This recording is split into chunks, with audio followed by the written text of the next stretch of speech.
I've learned that the most terrifying things in this world don't announce themselves with a scream. They don't come at you with a chainsaw or a mask. They manifest in the things that are almost right, but just slightly impossibly wrong. For me, it was the apples. It sounds ridiculous, I know. I'm a 42-year-old man, a former surveyor for the state, and I've spent more time in the deep woods of the Pacific Northwest than most people spend in their own backyards. I know the smell of pine, the sound of a shifting snowpack, and the way a forest feels when it's truly empty. But what I found in that valley 3 years ago still makes my hands shake when I reach for a piece of fruit at the grocery store. It was late February. I had taken a temporary contract to survey a remote plot of land near the border of the Gifford-Pinchot National Forest. It was supposed to be a 4-day solo trek, routine, boring, and quiet. I liked the quiet, or at least I used to. The area was an old homestead that had been reclaimed by the state in the late 20s, nestled in a bowl-shaped valley that the locals didn't seem to have a name for. It was a dead zone for cell service, and even my GPS was acting temperamental, but I had my maps and my compass. I was arrogant in my experience. I thought I knew the rules of the wild.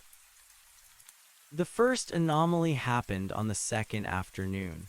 I was trekking through a stand of skeletal maples when I broke into a clearing that must have been the heart of the old farm. In the center stood a single gnarled apple tree. It was ancient, its bark blackened and peeling like burnt skin. What stopped me wasn't the tree itself, but the ground beneath it. The snow was 2 feet deep everywhere else, but in a perfect circle around the base of this tree, the earth was bare and damp. And there, sitting on the muddy grass, were 3 dozen apples. They weren't rotten, they weren't shriveled. They were bright, polished crimson, looking as though they had been placed there minutes ago. I looked up at the branches. They were bare, encrusted with a thin layer of ice. There was no way these had fallen recently. I knelt down, my curiosity overriding my internal alarm, and picked one up. It wasn't cold. That was the moment the air in the valley seemed to thicken. The apple was warm, not just lukewarm from the sun, which hadn't been out all day, but pulsing with a faint internal heat like a stone that had been sitting by a fireplace. I dropped it immediately. My heart gave a hard, singular thud against my ribs. I looked around the clearing, expecting to see a person, a greenhouse, a heating vent, anything. There was only the silence of the snow. "Hello," I called out. My voice felt small, swallowed by the gray sky. I waited for the echo. In a valley like that, a shout should bounce off the granite ridges and return to you 3 or 4 times, decaying into a faint whisper. But the echo that came back didn't sound like me. It came back instantly, a sharp, crisp hello that lacked the hollow quality of a reflection. It sounded like someone standing exactly 10 feet behind me, mimicking my tone with terrifying precision. I spun around, nothing, just my own tracks leading into the clearing. I didn't stay to investigate. I should have left the valley entirely right then, but I told myself I was being a coward. I told myself it was a thermal vent in the ground heating the fruit and a trick of acoustics. We always tell ourselves lies to keep from admitting we're in danger. I hiked a mile away, set up my tent, and crawled inside, clutching my bear spray. That night the wind didn't blow. The forest was so still I could hear the blood pumping in my ears. Around 3:00 a.m., I heard a sound outside the tent. It was the sound of something heavy being placed on the nylon rainfly. Thump, thump, thump. I froze, my breath catching in my throat. I reached for my flashlight and clicked it on, angling it toward the roof of the tent. There, pressed against the fabric, were the distinct round silhouettes of 3 apples. They were sitting right above my head, and as I watched, a 4th silhouette appeared. It didn't fall from a branch. It didn't roll. It was simply placed there by a hand I couldn't see, the fabric stretching under the weight. I didn't move for 3 hours. I sat there in the dark, watching those 4 round shadows, waiting for a voice, a footstep, or a breath. None came. When the first gray light of dawn filtered through the tent, I worked up the courage to unzip the flap. The apples were there, resting on the tent. I touched one with a trembling finger. It was hot. Steam was rising from the skin into the freezing morning air. I looked down at the snow surrounding my tent. There were no footprints, not mine, not an animal's, not a human's. The snow was a perfect, undisturbed sheet of white. Logic is a fragile thing. It's a thin glass floor we walk on every day, and mine had just shattered. I didn't pack my gear properly. I shoved my sleeping bag into my pack, leaving my stove and my extra rations behind. I just needed to get to the ridge. If I could get to the ridge, I could see the road. As I scrambled up the steep western slope, the silence of the woods began to change. It wasn't silent anymore. It was filled with the sound of my own movement, but delayed. If I snapped a twig, the sound of the snap would come from the woods to my left 3 seconds later. If I huffed a heavy breath, the sound of the exhale would whistle from the trees behind me. It was as if the environment was learning how to be me, but it was struggling with the timing. I reached a small plateau halfway up the ridge and stopped to catch my breath. My lungs were burning. I leaned against a cedar tree and closed my eyes for a second. "My lungs are burning," a voice whispered. It was my voice, exactly my voice, but it wasn't an echo, it was a commentary. The voice came from the hollow of a tree not 5 feet away. I didn't look. I couldn't. I bolted. I ran until my vision blurred, sliding down embankments and tearing my jacket on thickets of devil's club. The most unsettling part wasn't the chase, it was the lack of one.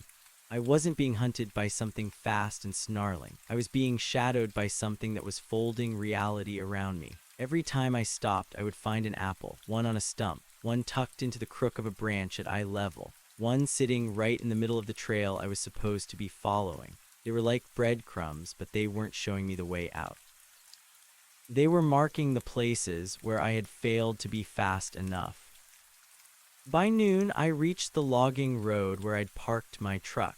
I've never been more relieved to see a rusted-out Ford F-150 in my life. I fumbled for my keys, my hands shaking so violently I dropped them twice. I scrambled into the driver's seat, slammed the locks, and cranked the engine. It roared to life, a beautiful, mechanical scream that drowned out the woods. I didn't look back until I was 5 miles down the gravel road. I pulled over at a scenic turnout that overlooked the valley I had just escaped. The sun was finally breaking through the clouds, making the snow-covered basin look peaceful, even beautiful. I took a deep breath, trying to slow my racing heart. I reached into my passenger seat to grab my water bottle. My hand didn't hit plastic. It hit something soft, smooth, and unnervingly warm. There, sitting in the center of my passenger seat, a seat that had been locked and empty when I got in, was a single red apple. It was steaming, the heat of it fogging up the side window. I didn't throw it out. I didn't scream. I just drove. I drove until I hit the interstate, and then I drove until I reached a gas station with bright fluorescent lights and people milling about. I walked to the trash can by the pumps and dropped the apple inside. I went to the authorities, of course. I told a forest ranger named Miller about a potential squatter in the valley. I told him about the heated ground and the strange acoustic echoes. I left out the part about the apple in my truck. I didn't want him to think I was crazy. Miller listened, leaning against his desk, nodding slowly. When I finished, he didn't ask about the location or the description of the squatter. He just looked at me with a sort of tired pity. "You were up by the old Sterling farm, weren't you?" he asked. "I think so," I said. "How did you know?" "We get a report about once every 5 years," he said, staring out the window at the tree line. always in winter. Someone finds the orchard, they always talk about the heat. We went up there back in '94 to check it out. Found the tree, found the apples. And I pressed, who's putting them there? Miller turned back to me. We sat on that clearing with binoculars for 48 hours, son.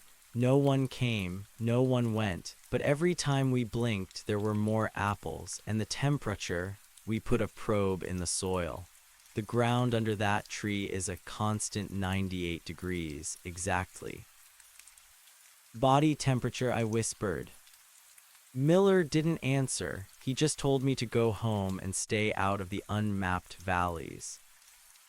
It's been 3 years. I don't work as a surveyor anymore. I took an office job in the city, surrounded by concrete and noise. I thought I was fine. I thought the distance had cured me.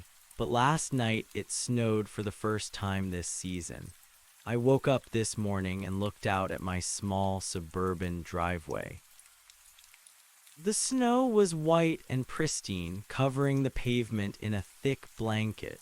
But right in the center of my driveway, there was a perfect dry circle of asphalt. And sitting in the middle of that circle, bright red and venting a faint plume of steam into the morning air, was an apple. I haven't opened my front door yet. I can hear someone or something on the porch. It's not knocking, it's just waiting. And every few seconds I hear the sound of my own voice coming from the other side of the wood, whispering my own thoughts back to me before I even have the chance to say them. The echo has finally caught up, and this time it's not waiting for an answer. The scratching started at noon. It wasn't the sound of fingernails on wood, but rather the sound of something heavy and blunt being dragged across the porch, the sound of an apple being rolled slowly back and forth against the floorboards. Thump-rub, thump-rub. I backed away from the door, my heels clicking on the hardwood of the foyer. I retreated into the kitchen, the most central room of the house, where the windows were high and narrow. My breath was coming in short, jagged hitches. I looked at the wall clock, 12:14 p.m. The ticking of the second hand seemed to grow louder, amplifying until it echoed the rhythm of the rolling fruit outside. 12:14 p.m., a voice whispered from the hallway. It was me. It was the exact pitch of my voice when I'm tired, slightly gravelly, the 4 clipped at the end. But I hadn't spoken. I hadn't even opened my mouth. The sound hadn't come from my throat. It had vibrated out of the air itself, right next to my ear. I grabbed a chef's knife from the wooden block on the counter. My hand was slick with sweat, the handle sliding in my grip. I wasn't a violent man, but the sheer violation of my space, of my very identity, had stripped away 3 years of suppressed logic. "Get out," I screamed. The silence that followed was heavy, like a physical weight pressing down on the house. Then the answer came. "Get out," the voice said, but it wasn't a shout. It was a flat, analytical repetition. It sounded like a recording being played back at a slightly higher volume. I moved to the living room window and peeled back the edge of the curtain just an inch. The driveway was still empty of people. The dry circle on the asphalt remained, a dark eye in the white snow, but there were more apples now. They were appearing in a line, leading from the center of the driveway toward my front steps. Each one was perfectly spaced, exactly 18 inches apart. They were steaming so violently now that the vapor was beginning to obscure the bottom of the door. I realized then that it wasn't just imitating my voice, it was imitating my gait. The spacing of the apples matched my stride exactly. I ran to the back door, thinking I could break for the neighbor's fence, but I stopped with my hand on the deadbolt. Through the glass pane I saw them. The backyard, which had been a drift of untouched powder 10 minutes ago, was now a graveyard of red. Hundreds of apples were half buried in the snow, arranged in concentric circles around the back porch. The heat coming off them was so intense that the snow was melting into a slushy gray soup. The air shimmering above the fruit created a heat haze, distorting the sight of my own swing set and the neighbor's garage. I was trapped in an island of artificial autumn in the middle of a suburban winter. The phone on the counter began to ring. I jumped, nearly dropping the knife. I lunged for it, desperate for a human voice, for 911, for a telemarketer, anything that wasn't me. I didn't look at the caller ID. I just pressed accept and shoved the phone against my ear. "Help me," I croaked. "Help me," the phone replied. I pulled the phone away and looked at the screen. The caller ID didn't show a number. It showed my own name, David Miller. I dropped the phone. It clattered onto the tile, but the connection didn't break. From the speaker, I heard the sound of a forest. I heard the wind whistling through skeletal maples. I heard the crunch of snow under heavy boots. And then I heard the sound of a man weeping. It was the specific, rhythmic sobbing I had done 3 years ago in the cab of my truck after I'd found that first stowaway apple. The thing wasn't just following me, it was archiving me. It had every sound I'd ever made in that valley, every fear I'd felt, and it was playing them back like a symphony of my own trauma. A soft thud came from the ceiling, then another. I looked up the attic. The sound moved across the rafters, the heavy, rhythmic roll of something round. It was as if 1,000 apples were being poured onto the floorboards above my head. The ceiling joists groaned under the sudden, impossible weight. Dust filtered down from the light fixtures, dancing in the pale winter light. I realized with a jolt of pure, cold terror that I hadn't checked the attic since I moved in. It was a crawl space, accessible only by a pull-down ladder in the hallway. I hadn't thought about it in months. The rolling stopped directly over the spot where I stood. "It's in the attic," I whispered to the empty kitchen. "It's in the attic," the voice whispered back, this time coming from the pantry. I turned, my heart hammering so hard I thought it would bruise my ribs. The pantry door was ajar. I knew I had closed it. I always closed it. I took a step toward it, the knife raised. My reflection in the stainless steel refrigerator was warped, my face pale and unrecognizable. I kicked the pantry door open.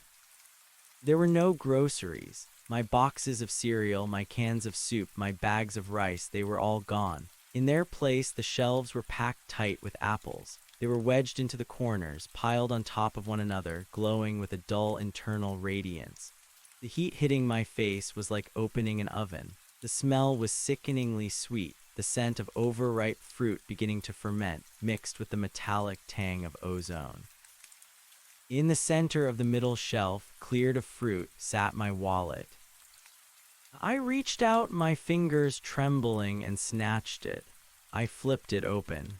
My driver's license was missing from its plastic sleeve. In its place was a leaf, a single waxy green apple leaf that felt like warm skin. The house began to hum. It started as a low vibration in the floorboards, a frequency so deep I felt it in my teeth. It climbed in pitch, shifting from a hum to a whine and then to a chorus. It was the sound of 1,000 hellos. It was the sound of every word I'd spoken during my 4 days in the valley, all being played back simultaneously at different speeds.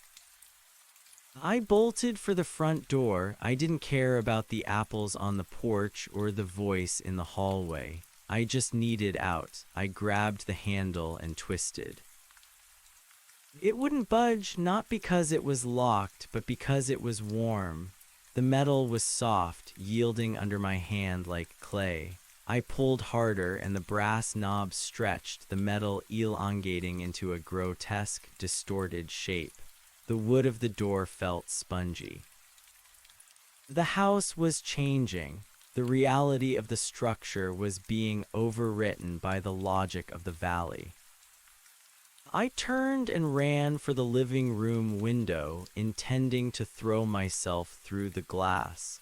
I grabbed a heavy wooden chair to smash the pane. I swung with everything I had.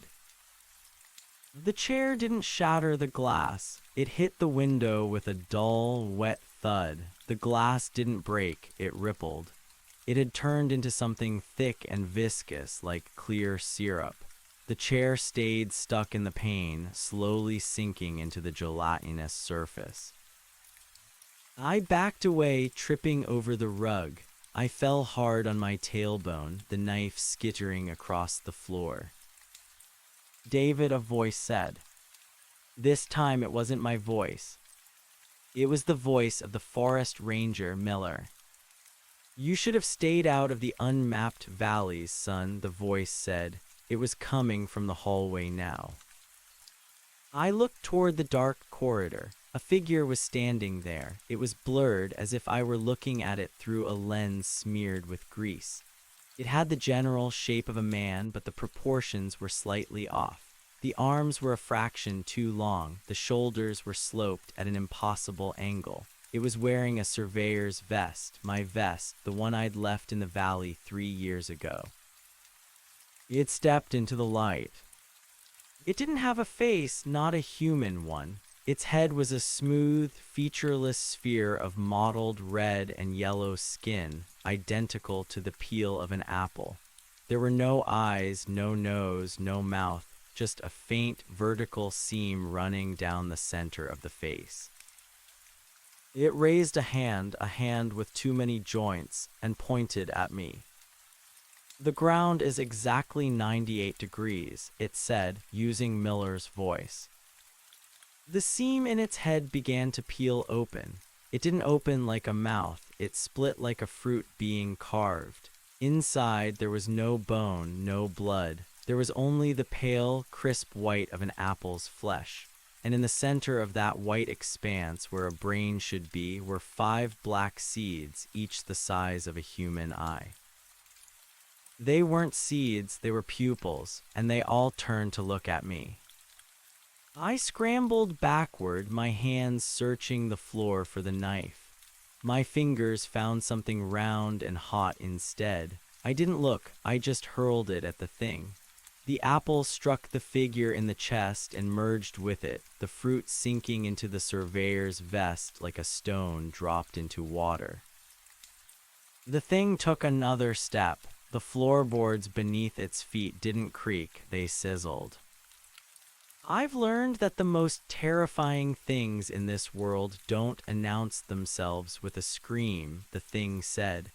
Now it was using my voice again. It was reciting the very words I had thought to myself just minutes ago. They manifest in the things that are almost right, but just slightly, impossibly wrong. It was mocking me with my own philosophy. I found the knife. I stood up, my legs shaking so badly I had to lean against the wall. "What do you want?" I screamed. The thing stopped. It tilted its head, the 5 seeds shifting in the white pulp of its face. "To be right," it said. The house groaned. The walls began to bulge inward. The wallpaper started to peel away in long, wet strips, revealing not lath and plaster, but gnarled, blackened bark. The scent of the forest, that damp, ancient smell of decay and pine, flooded the room, drowning out the smell of my home.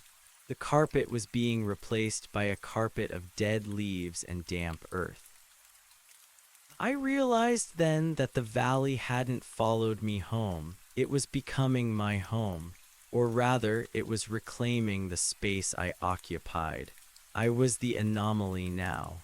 I was the thing that didn't belong in this new, shifting reality. I lunged at the figure. I didn't have a plan. I just couldn't stand the sight of my own vest on that thing anymore. I drove the chef's knife into the center of its chest. There was no resistance. The blade sank into the entity as if I were cutting into a giant, overripe fruit. A spray of clear, sweet-smelling juice erupted from the wound, drenching my arm. It was scalding hot. I cried out, pulling my hand back, but the knife stayed lodged in the creature's torso. The thing didn't flinch, it didn't bleed. It simply reached up and took hold of the knife's handle with its multi-jointed fingers. It pulled the blade out and held it up, inspecting the steel with its five-eyed face. "Logic is a fragile thing," it whispered. It turned the knife around and offered it back to me, hilt first. "Eat," it said. I looked down. In its other hand, it held an apple, but this one was different. It wasn't red or yellow. It was a pale, translucent white, and inside I could see something moving, something dark and coiled like a heartbeat trapped in glass. I backed away, hitting the kitchen counter. My hand knocked over a glass of water. The water spilled, but it didn't flow across the counter. It stayed in a perfect, shimmering pool, defying gravity, slowly forming into the shape of a small, liquid apple. I wheezed. "I won't be like you." The entity's mouth closed, the seam sealing shut until its face was a smooth orb again. It dropped the knife. It dropped the white apple. "You already are," it said. I looked at my hand, the one that had been sprayed with the creature's juice. The skin was turning a bright, polished crimson. I tried to rub it off, but it wasn't a stain. It was a change. My pores were vanishing, replaced by a smooth, waxy sheen. I touched my face. My nose felt soft. My ears were receding. I ran to the sink and turned on the cold water, shoving my arm under the tap. But the water coming out of the faucet was hot. It was steaming. It smelled of cider and earth. I looked into the mirror above the sink. My eyes were still mine, but the skin around them was tightening, pulling back. My teeth felt loose in my gums. I opened my mouth to scream, but the only sound that came out was the crisp, sharp snap of a bite being taken out of a firm fruit. The entity in the hallway was gone. The house was quiet now. The humming had stopped. The walls were no longer bulging. The bark had retreated. Everything looked normal again. The kitchen was just a kitchen. The hallway was just a hallway. But the heat remained. I looked out the window. The dry circle in the driveway was gone. The snow was falling again, covering the apples, burying the evidence of the morning's nightmare. Everything was white and silent. I felt a sharp, sudden pain in my chest. I reached up and unbuttoned my shirt. There, in the center of my sternum, was a small brown indentation. A stem. I sat down on the kitchen floor. The tiles felt cool against my skin, but the heat inside me was growing. It was a comfortable heat, like a stone by a fireplace. I closed my eyes and listened.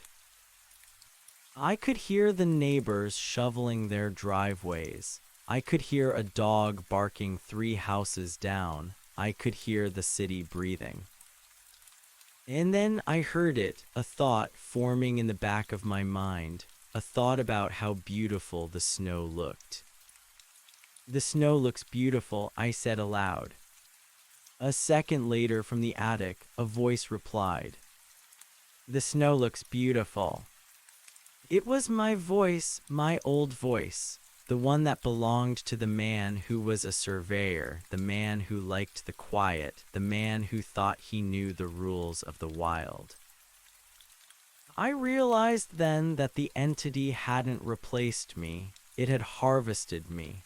The version of David Miller that lived in this house was being moved piece by piece, sound by sound into the orchard, and something else was moving in to take his place. I reached for the apple the creature had dropped. It was still lying on the floor, white and translucent. I picked it up. It felt heavy. It felt like a heart. I didn't feel afraid anymore. The terror had been replaced by a strange, hollowed-out hunger.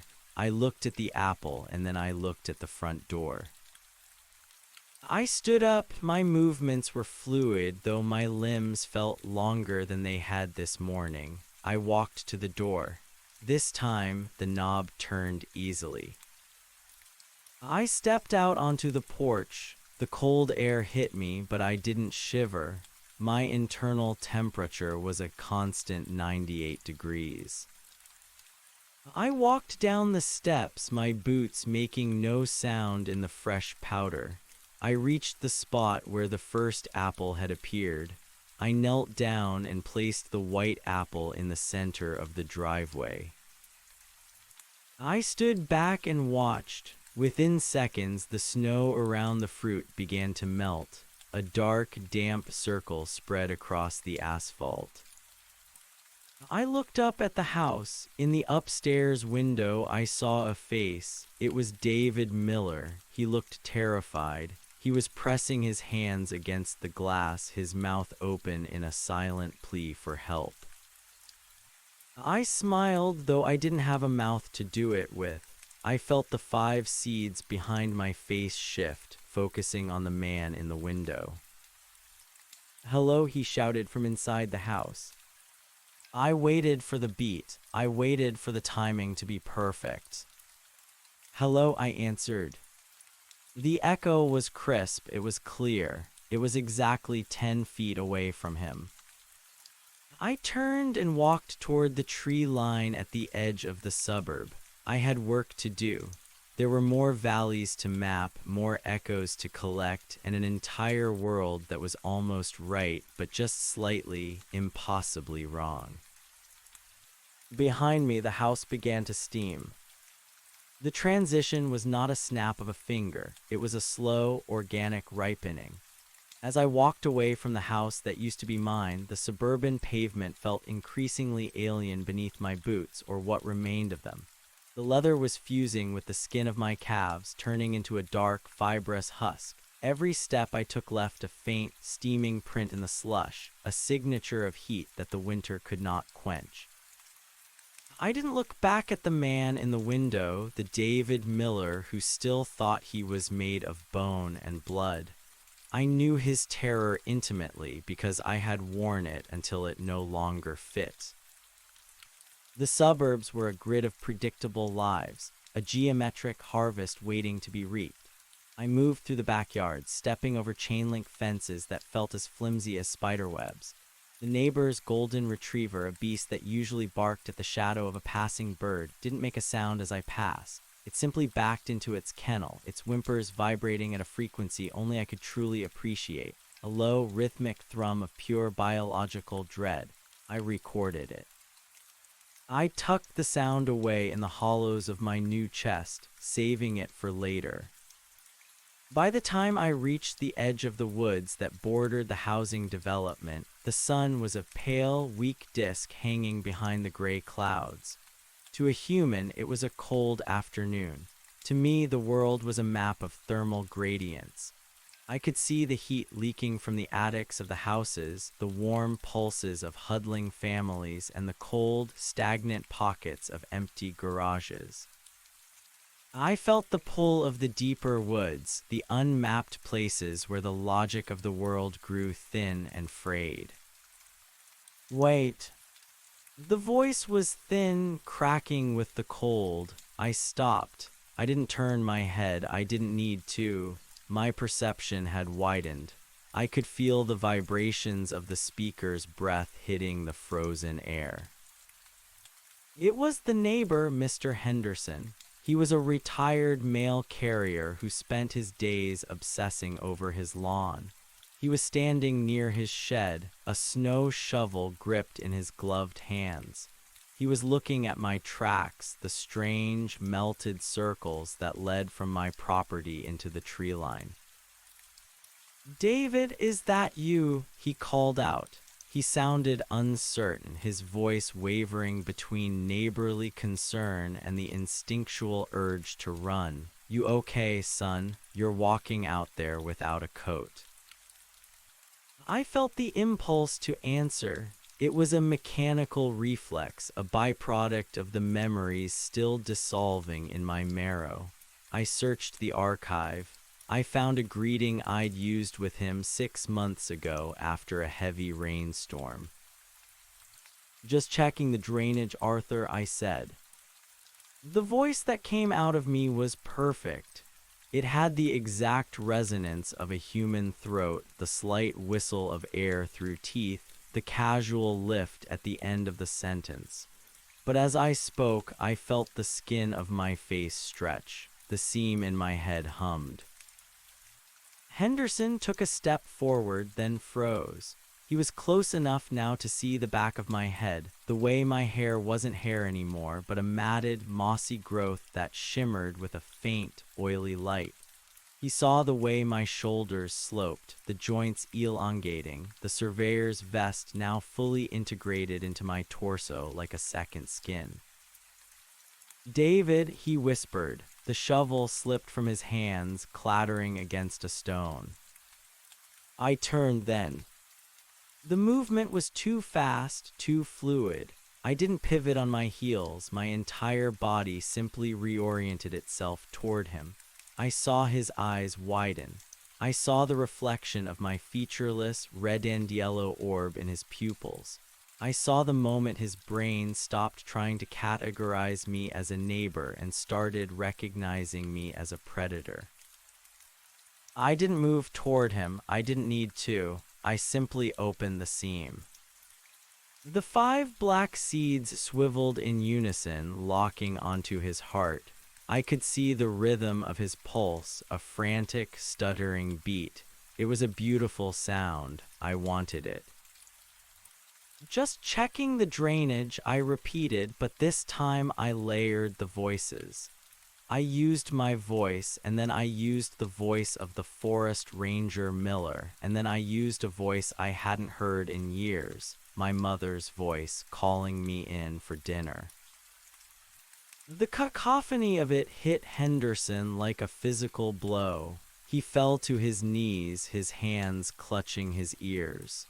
He began to pray, a frantic, mumbled stream of words that I began to transcribe instantly.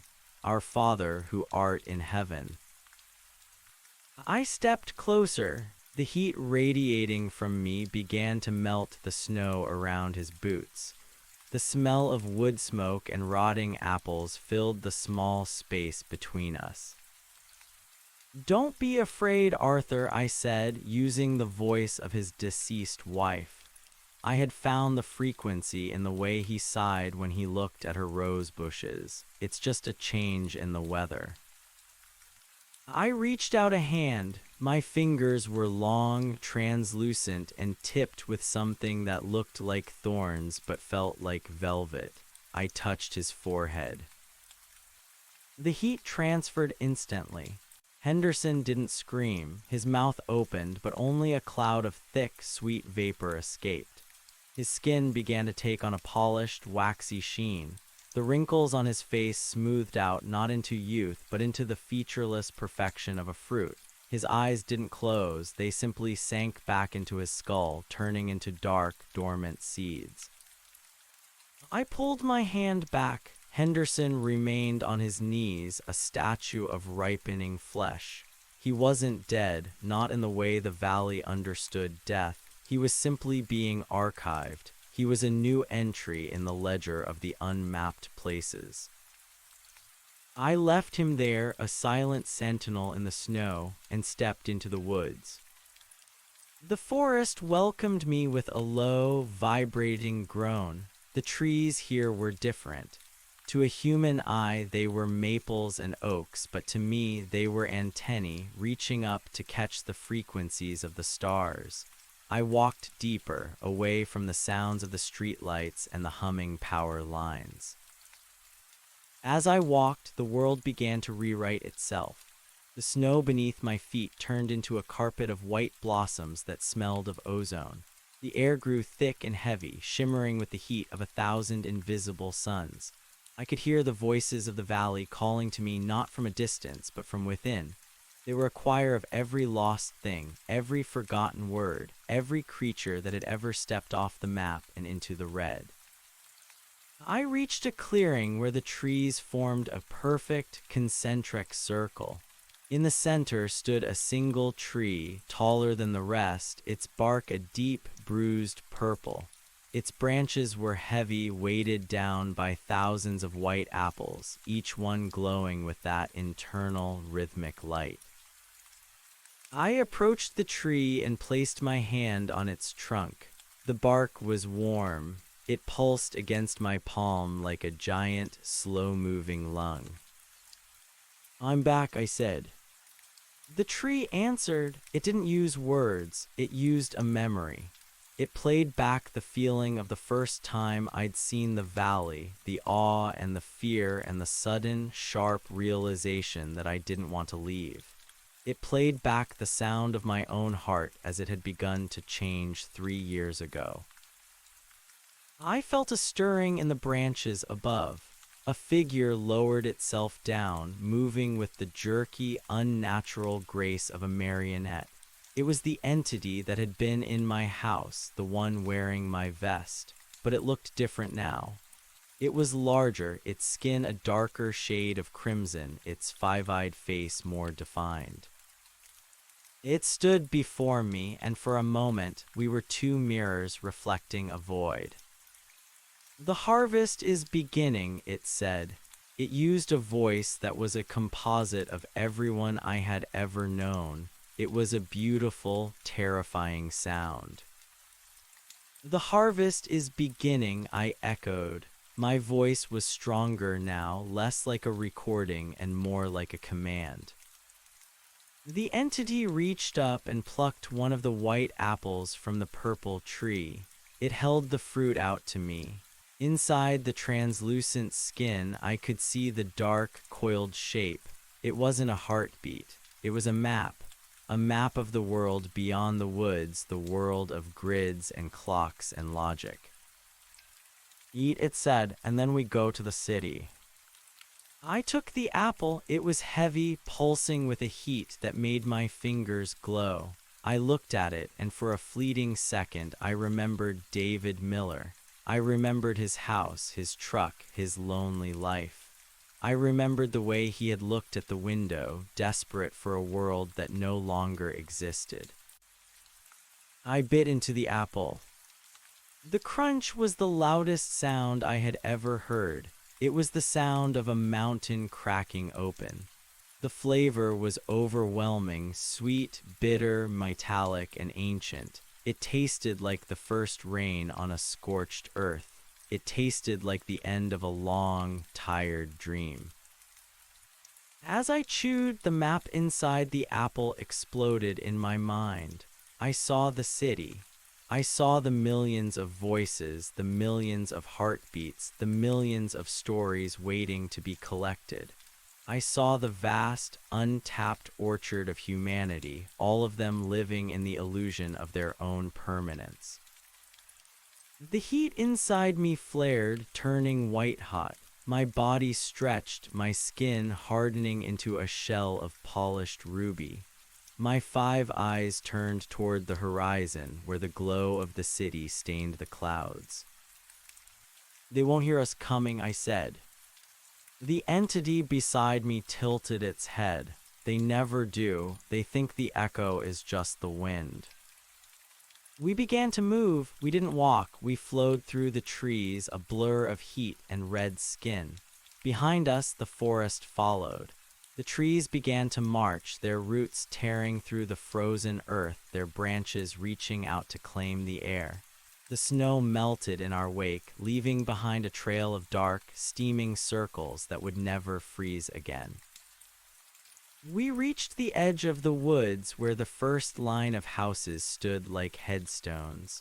I stopped at the back door of a small, blue bungalow. A light was on in the kitchen. Inside, a woman was washing dishes, humming a tune she had heard on the radio. I stood in the shadows watching her. I recorded the clink of the plates, the splash of the water, the soft rhythm of her breath. I found the frequency of her contentment. I reached out and touched the glass of the window. The pane rippled, turning into clear syrup. "Hello," I whispered, using her own voice. She stopped. She turned toward the window, her brow furrowed in confusion. She looked right at me, but she didn't see a monster. She saw a shimmer in the air, a trick of the light, a slight distortion in the world she thought she knew. "Hello," she replied. I smiled. The seam in my head began to peel open, revealing the white, crisp flesh and the 5 black seeds that were already beginning to dream of her. "The snow looks beautiful," I said. She blinked, a small, puzzled smile forming on her lips. "Yes," she whispered, "it really does." I stepped through the glass. The heat followed me in, and the kitchen began to smell of autumn. The harvest had moved into the suburbs, and the unmapped valley was no longer a place you had to find. It was a place that was finding you. The blue bungalow was a perfect vessel. It was filled with the mundane clutter of a life lived in increments. A stack of unopened mail on the laminate counter, a ceramic cat peering from a windowsill, the hum of a refrigerator that was slightly out of tune. To the woman, these were the anchors of her reality. To me, they were static. I moved through the kitchen, my elongated limbs navigating the cramped space with a grace that defied the geometry of the room. The linoleum didn't creak, it yielded. Where my feet pressed down, the floral pattern of the flooring bubbled and ran like melting wax, the colors bleeding into a deep, bruised violet. She didn't scream. The transition was too atmospheric for a scream. The air in the kitchen had thickened, turning into a pressurized soup of cedar and overripe sugar. She stood by the sink, her hands still dripping with soapy water, her gaze fixed on the space I occupied. Her brain was laboring, trying to overlay the image of a kitchen onto the encroaching reality of the orchard. I could hear the gears of her logic grinding, failing, and finally snapping. "David," she whispered. She knew the name. The suburbs were a web of superficial recognitions. She had seen me, the old me, mowing the lawn or hauling groceries. By using that name, she was trying to force me back into a human shape. I didn't let her. I reached out, my fingers stretching like new growth toward her face. "David is a seed," I said. I used the voice of the wind through a hollow log, layered over the sound of her own heartbeat. She reached up to touch her own cheek, and her fingers came away wet. Not with water, but with a clear, viscous sap that was beginning to leak from her pores. She looked at her hand, and the sight of her own changing chemistry was the final key. The terror broke, but it didn't manifest as noise. It manifested as a ripening. Her skin began to take on that familiar, polished sheen. The blue of her housecoat started to fuse with her flesh, turning into a fibrous, bark-like texture. I leaned in close, my 5-eyed orb inches from her fading eyes. I drank in the sound of her confusion. I harvested the specific pitch of her realization that the walls were no longer solid. Behind her, the kitchen cabinets were bulging, the wood reverting to a living, pulsing state. Roots as thick as cables were punching through the drywall, draped in pale, translucent moss. "It's okay, Sarah," I said, plucking her name from a piece of mail on the counter. "The map was wrong. This is how the world actually looks." I left her there, rooted to the spot by the sink, her transformation unfolding in the slow, rhythmic pulse of the orchard's time. I stepped through the back wall, not through a door, but through the matter itself, which parted for me like tall grass. Outside, the neighborhood was no longer a grid. The entity that had worn my vest was waiting in the center of the street. It had grown. It was now a towering spire of crimson wood and shifting eyes, its presence warping the very air around it. The street lights were flickering, their hum harmonizing with the deep, subterranean thrum of the forest. The snow was falling harder now, but it wasn't white. It was the color of apple flesh, turning the world into a soft, bruised landscape of pale cream and shadows. "The city is calling," the entity said. Its voice didn't come from a throat. It vibrated out of the ground beneath my feet. "I hear it," I replied. I could hear everything. I could hear the thousands of residents in the surrounding blocks, their dreams being slowly overwritten by the scent of cider. I could hear the pulse of the power lines, which were no longer carrying electricity, but were instead conduits for the orchard's sap. The entire infrastructure of the suburb was being repurposed. The sewer lines were becoming taproots. The chimneys were becoming vents for the white, sweet vapor of the transition. We began to move toward the highway. Our pace was deceptive. To an observer, we would have looked like flickering shadows, but we were moving with the inevitable momentum of a season. As we crossed the threshold of the housing development, the asphalt beneath us began to heave and crack. Great, gnarled limbs of purple wood erupted from the center of the road, tossing cars aside like discarded husks. A police cruiser turned the corner, its blue and red lights cutting through the hazy, sweet air. The officer inside slammed on his brakes, the tires screeching against the slush. He sat there for a long moment, his face illuminated by the dashboard glow. I watched his pupils dilate as he looked at the wall of forest that was now standing where the shopping center used to be. He reached for his radio, his fingers trembling. "Dispatch, this is Unit 42. I have a situation on Miller Road. The road is gone. Everything is. It's all trees, huge trees, and there's a heat. God, the heat." I didn't wait for him to finish. I didn't need his fear, but I wanted his voice. I stepped toward the car. The officer saw me, and his hand moved to his service weapon. He pulled it, but as he leveled the barrel at my chest, the metal began to soften. The gun didn't fire, it wilted, the steel turning into a heavy, black fungus that dripped onto his lap. I pressed my hand against the driver's side window. The glass didn't shatter. It turned into a sheet of ice that immediately sublimated into steam. "Unit 42, I said, using the exact cadence of the female dispatcher I could hear crackling over his radio. "Report to the orchard. The harvest is ready." The officer stared at me, his mouth working silently. I reached in and touched his shoulder.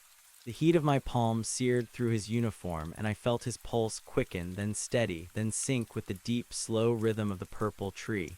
His eyes clouded over, turning into the dark, wet seeds of the transition. He slumped back in his seat, not dead, but dormant, his body already beginning to sprout the fine, white filaments of the moss. "Another one for the ledger," the entity whispered from the shadows of the newly formed canopy. "The ledger is growing," I agreed. We pushed forward. The highway was a graveyard of abandoned vehicles, each one being slowly consumed by the rising tide of the forest. The further we went, the more the world began to lose its sharp edges. The sky was no longer a dome of gray clouds. It was a vast, shimmering ceiling of leaves that glowed with an internal, bioluminescent fire.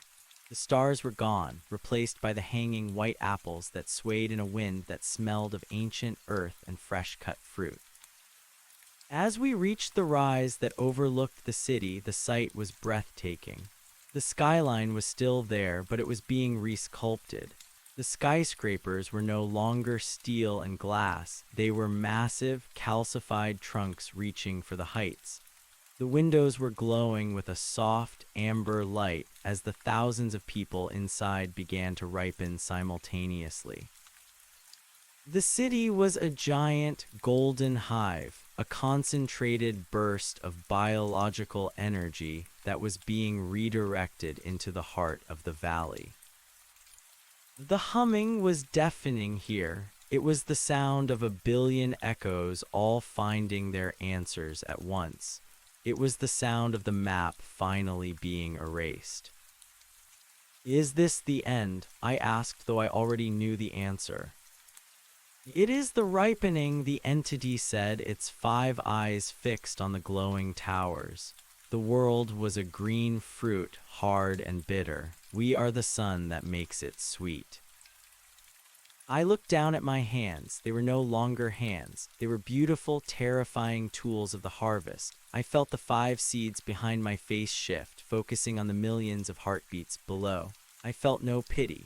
Pity was a human emotion, a relic of the man who lived in the blue house. I felt only the hunger, the hollowed-out, productive hunger of a gardener who has finally found a fertile field. I stepped off the ridge and began the descent into the city. My boots were gone now, my feet having merged into wide, splayed pads that gripped the shifting earth. With every step, I felt the connection to the orchard grow stronger. I wasn't just a surveyor anymore. I wasn't just an echo. I was the answer. As I entered the first of the city's outskirts, I saw a child standing on a balcony of an apartment complex. He was holding a plastic toy, looking out at the forest that was swallowing his street. He wasn't crying. He was mesmerized by the beauty of the glowing white fruit hanging from the street lamps. I paused beneath his balcony. I looked up, and for a moment our eyes met. He saw the red sheen of my skin, the 5-eyed orb of my face, and the steam rising from my shoulders. "Is it Christmas?" he asked, his voice small and clear in the heavy air. I searched my memories. I found the sound of a bell, the smell of pine, and the warmth of a crowded room. I processed the data and discarded the sentiment, keeping only the frequency of the joy. "It's better than Christmas," I said, using the voice of a grandfather he hadn't seen in years. "It's the harvest."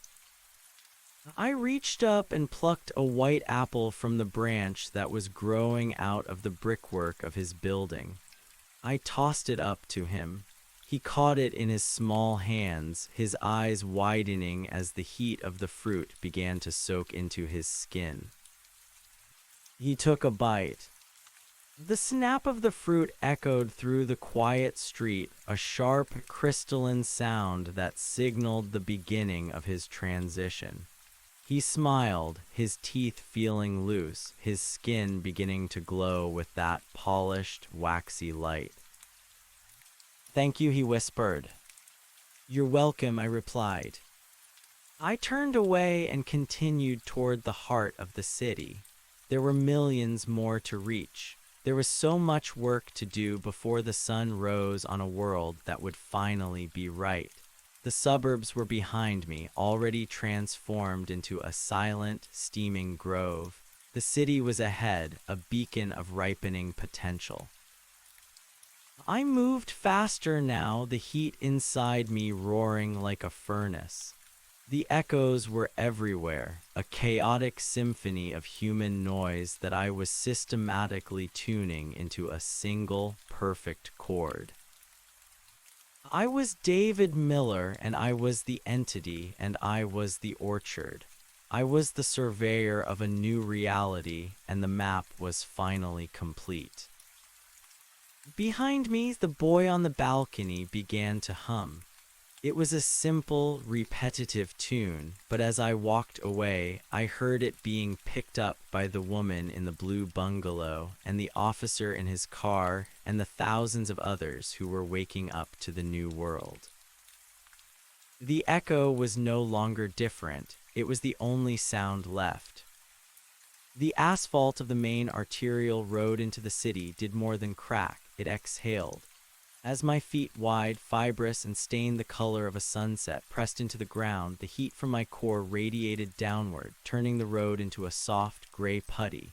Behind me, the entity followed, its many eyes blinking in a sequence that felt like a countdown. We were no longer hiding in the periphery of vision. We were the center of it. The first major intersection was a snarl of stalled metal. Commuters who had been fleeing the encroaching tree line had found themselves trapped by the very speed they sought. I walked past a silver sedan where a man was frantically punching at his dashboard, his eyes wide as he watched the rearview mirror. He didn't see me until I was level with his window. I didn't stop, but the heat of my passing caused his windshield to frost over with a crystalline pattern that looked like skeletal leaves. He screamed, a thin, rattling sound, but as the smell of the apple flesh reached him through the vents, the scream softened into a sigh. I heard his heartbeat skip, then find the slower, heavier thrum of the forest floor.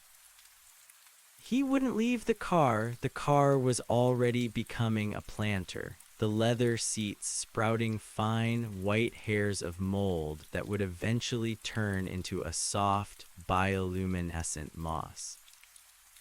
The grid is failing, the entity observed. Its voice was a choir of static and lullabies. The grid was a cage, I replied. My own voice felt heavy in my chest, like a stone being rolled over a grave. We reached the outskirts of the industrial district. Here, the transformation was more violent. The massive steel skeletons of warehouses groaned as the purple wood of the orchard forced its way up through the concrete foundations. I watched a water tower lean precariously, its metal skin rippling as if something were trying to breathe inside it. Then, with a sound like a gunshot, the tank burst. It didn't spill water. It spilled a thick amber nectar that smelled of fermented honey and old earth. The liquid flooded the street, and wherever it touched a building, the bricks began to soften and pulse. I felt a surge of something that might have been joy if I still had the organs for it. It was a sense of rightness, a cosmic alignment. The city had been a jagged, noisy thing, a scar on the surface of the world. Now we were smoothing it over. We were applying a warm, living poultice to the wound. A group of people had gathered in the parking lot of a 24-hour diner. They were huddled together, some holding cell phones that no longer worked, others clutching coats against a cold that was rapidly being replaced by our tropical heat. They saw us coming. They saw the towering, crimson shapes moving through the steam. A woman in a waitress's uniform stepped forward. She was brave, or perhaps just too exhausted to be afraid.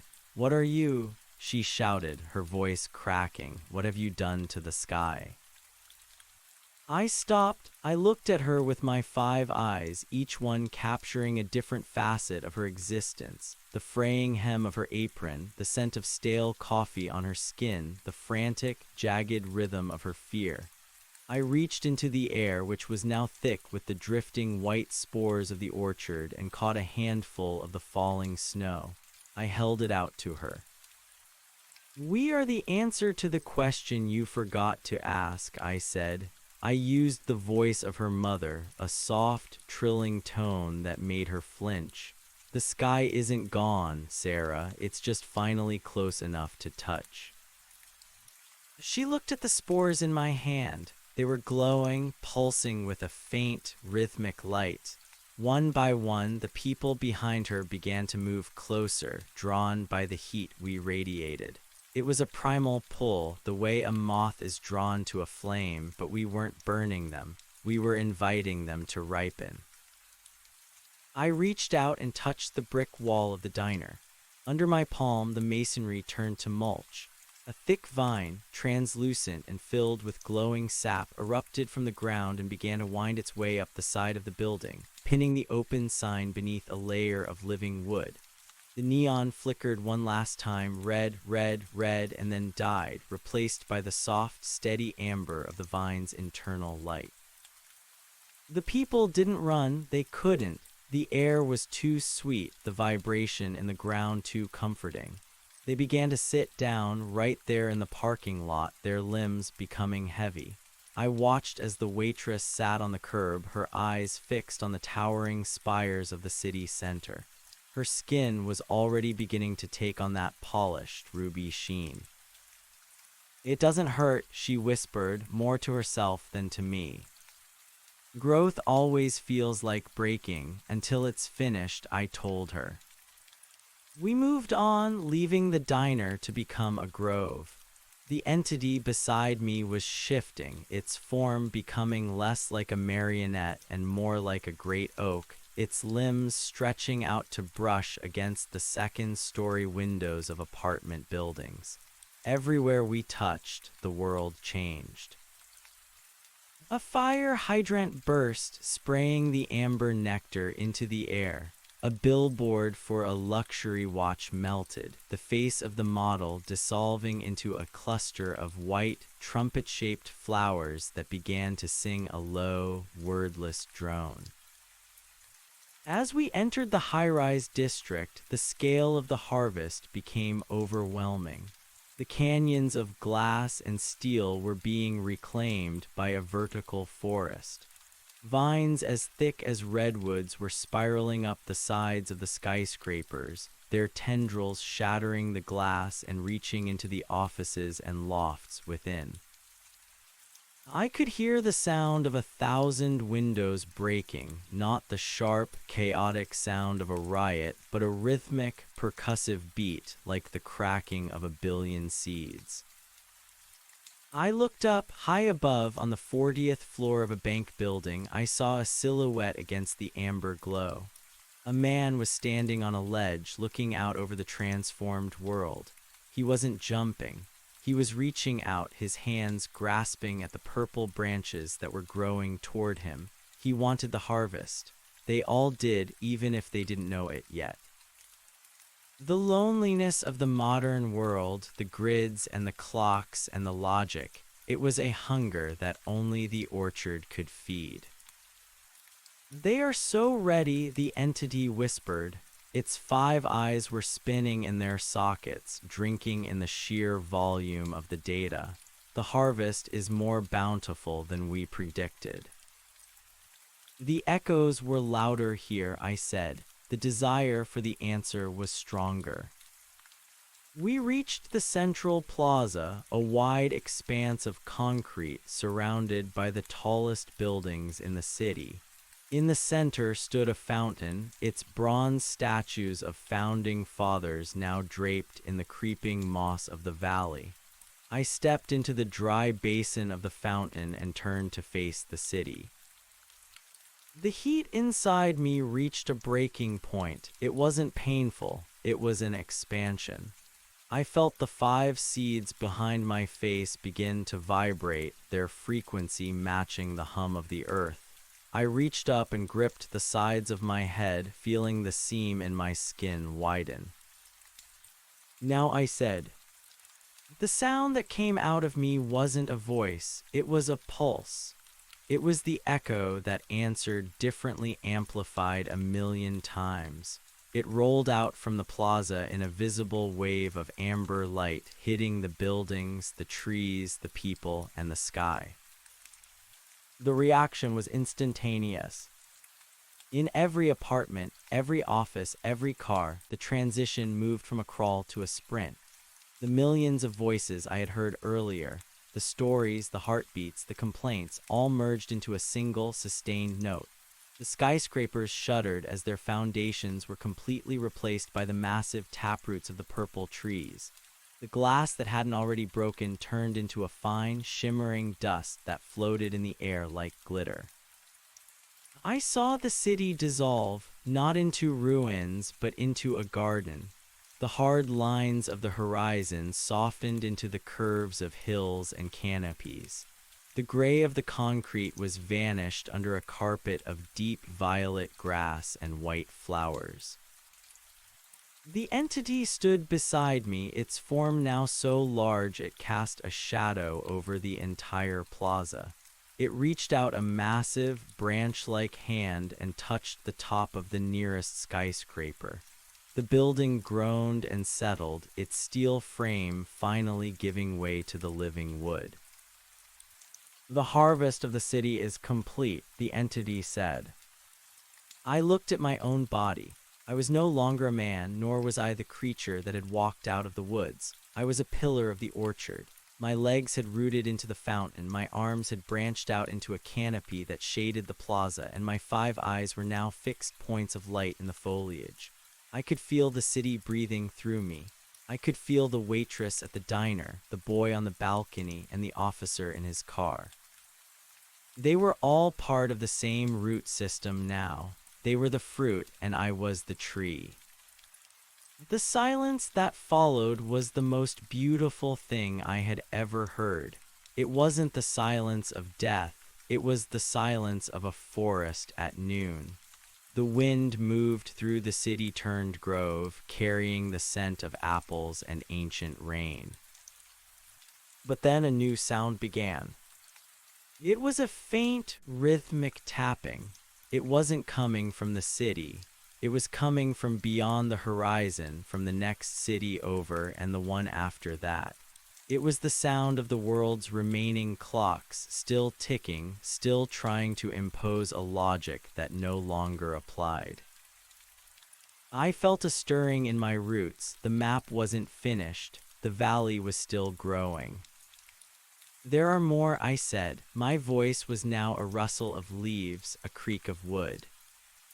"There are always more," the entity replied, its voice fading as it merged further into the landscape. "The orchard does not stop until the echo is the only truth." I felt the hunger return, but it was different now. It was the hunger of a forest that knows it is winning. I felt the sap rising within me, the white-hot energy of the transition preparing for the next push. The roots beneath the plaza began to churn, tunneling through the earth toward the next cluster of lights on the horizon. The snow began to fall again. It was thick and white and tasted like the end of the world. I closed my 5 eyes, but I didn't stop seeing. I saw the entire planet as a single, unpicked fruit waiting for the touch of the red skin and the heat of the purple wood. I remembered David Miller one last time. I remembered the way he had felt when he first saw the valley, that sharp, terrifying realization that he didn't want to leave. I understood him now. No one ever wanted to leave the orchard, because once you were here, there was nowhere else to go. The world was no longer a place of distances and destinations. It was a place of ripening. The tapping of the distant clocks grew louder, a frantic, desperate sound. I reached out with my roots, feeling for the vibration of the next grid, the next set of heartbeats waiting to be harvested. "We're coming," I whispered. The wind carried the words across the new-growth canopy, a soft, rustling promise that echoed through the streets of the silent, glowing city. The harvest had only just begun. The suburbs were a seed, the city was a sapling, and the world was the garden we had been promised. I felt the first of the white apples grow from my own branches. It was heavy and warm, pulsing with the map of a town 50 miles to the west. I felt the dark, coiled shape inside the fruit, the blueprint for its transformation. I waited for the first traveler to find us. I waited for the first person to see the glow on the horizon and wonder if it was a fire or a sunrise. I knew what they would find. They would find the echo, and this time it wouldn't just answer. It would invite them in. The silence of the city was not the silence of a graveyard. It was the heavy, expectant quiet of a greenhouse at midnight. The air was so thick with the suspended white spores that it felt like walking through a dream made of static. I could feel every vibration in the transformed soil, the scuttle of a beetle that had grown iridescent armor, the slow, rhythmic expansion of the skyscrapers as their steel rebar turned into fibrous cellulose. I was the nervous system of the plaza now, my consciousness spiderwebbing out through the root mats that had replaced the subway tunnels. I felt a tremor. It wasn't the slow heave of growth, but the sharp, rhythmic impact of something mechanical. From the western boulevard, where the shadows of the great oaks, once apartment complexes, loomed largest, a pair of headlights cut through the amber mist. The light was weak, yellow, and sickly compared to the radiant neon of the orchard. It was a military transport, an armored vehicle that looked like a prehistoric insect lost in a tropical reef. Its engine was a frantic, coughing thing, struggling against the oxygen-rich, nectar-scented air that was too sweet for its pistons to swallow. I watched through the 5 eyes of a street lamp that had sprouted a crown of thorns. The vehicle ground to a halt 50 yards from the fountain. The doors hissed open, and men in charcoal-gray tactical gear stepped out. They wore respirators, black, snout-like masks that filtered the air. To my new senses, they looked like parasites trying to refuse a meal. They carried rifles, their movements jerky and panicked, the jagged geometry of their training clashing with the fluid, organic curves of the grove. "Command, this is Alpha 6, one of them crackled into a radio. His voice was a thin, tinny scratch against the symphony of the forest.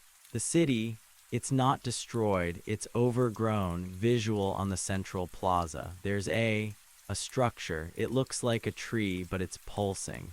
It's got a heat signature like a furnace." I felt the entity stir beside me. It hadn't rooted as I had. It remained a shifting, mountainous shadow, its 5 eyes glowing like dying stars. "They bring the old tools," it hummed into my mind. "They bring the measuring tape to a tidal wave."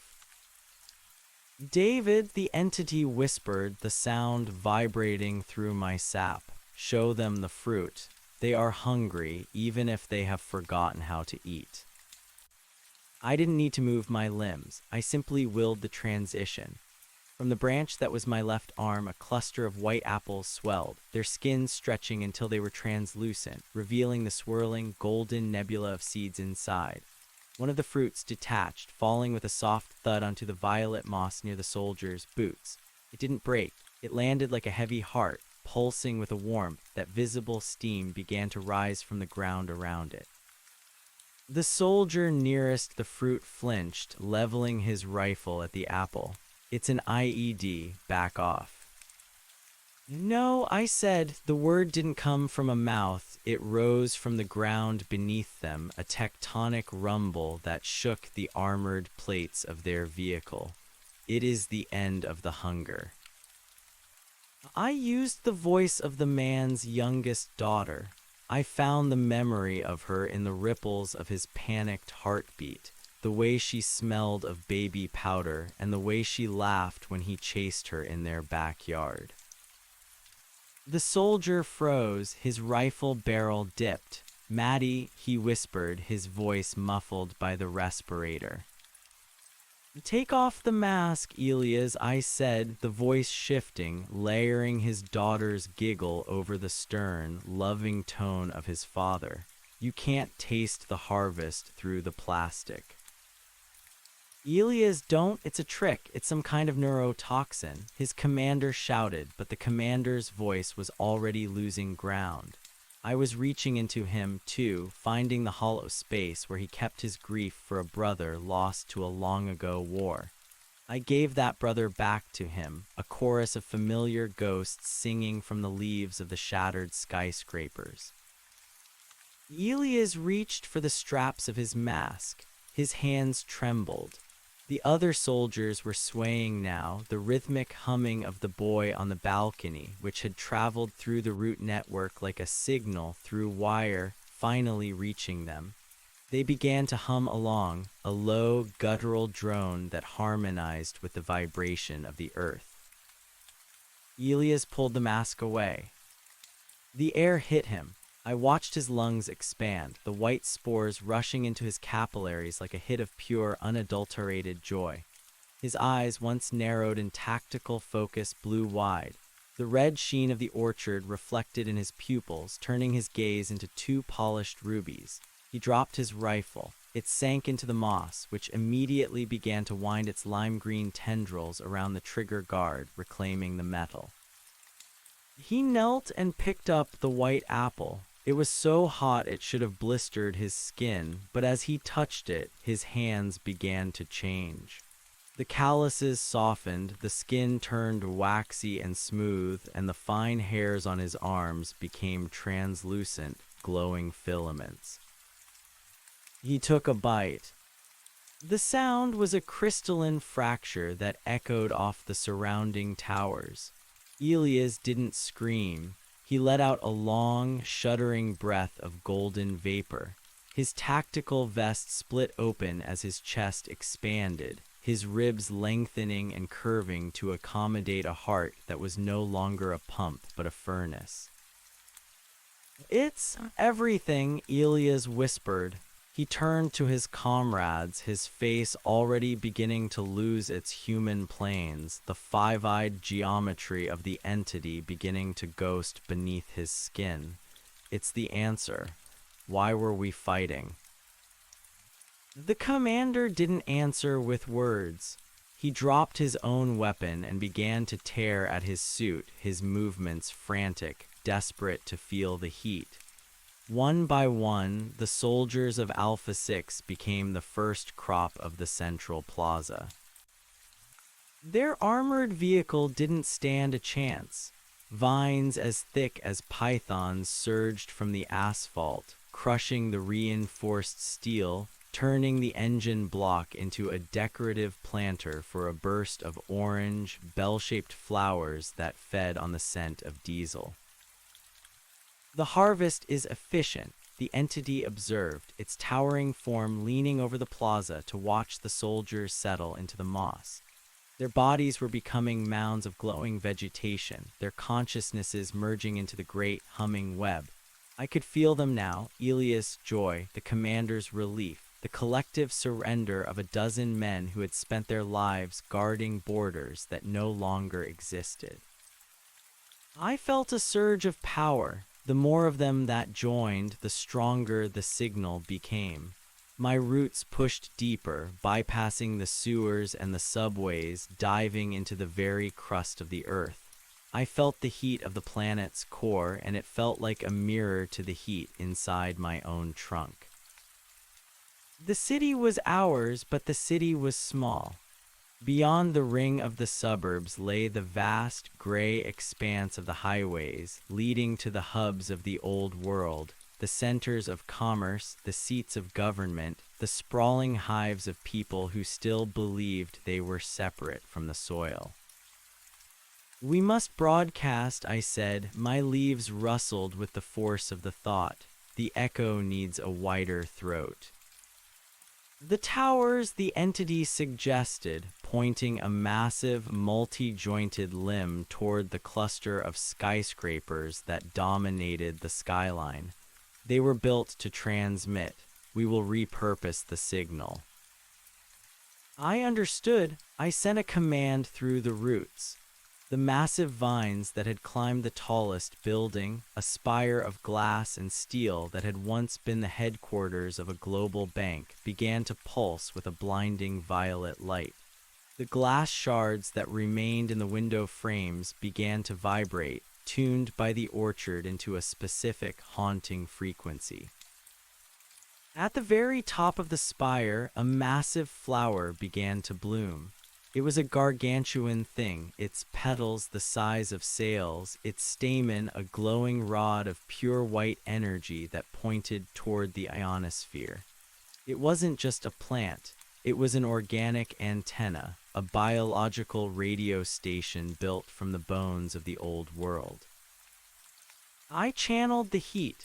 I took the memories of David Miller, the smell of the blue house, the sound of the wind in the surveyor's valley, the feeling of the first apple's juice on his chin, and I compressed them.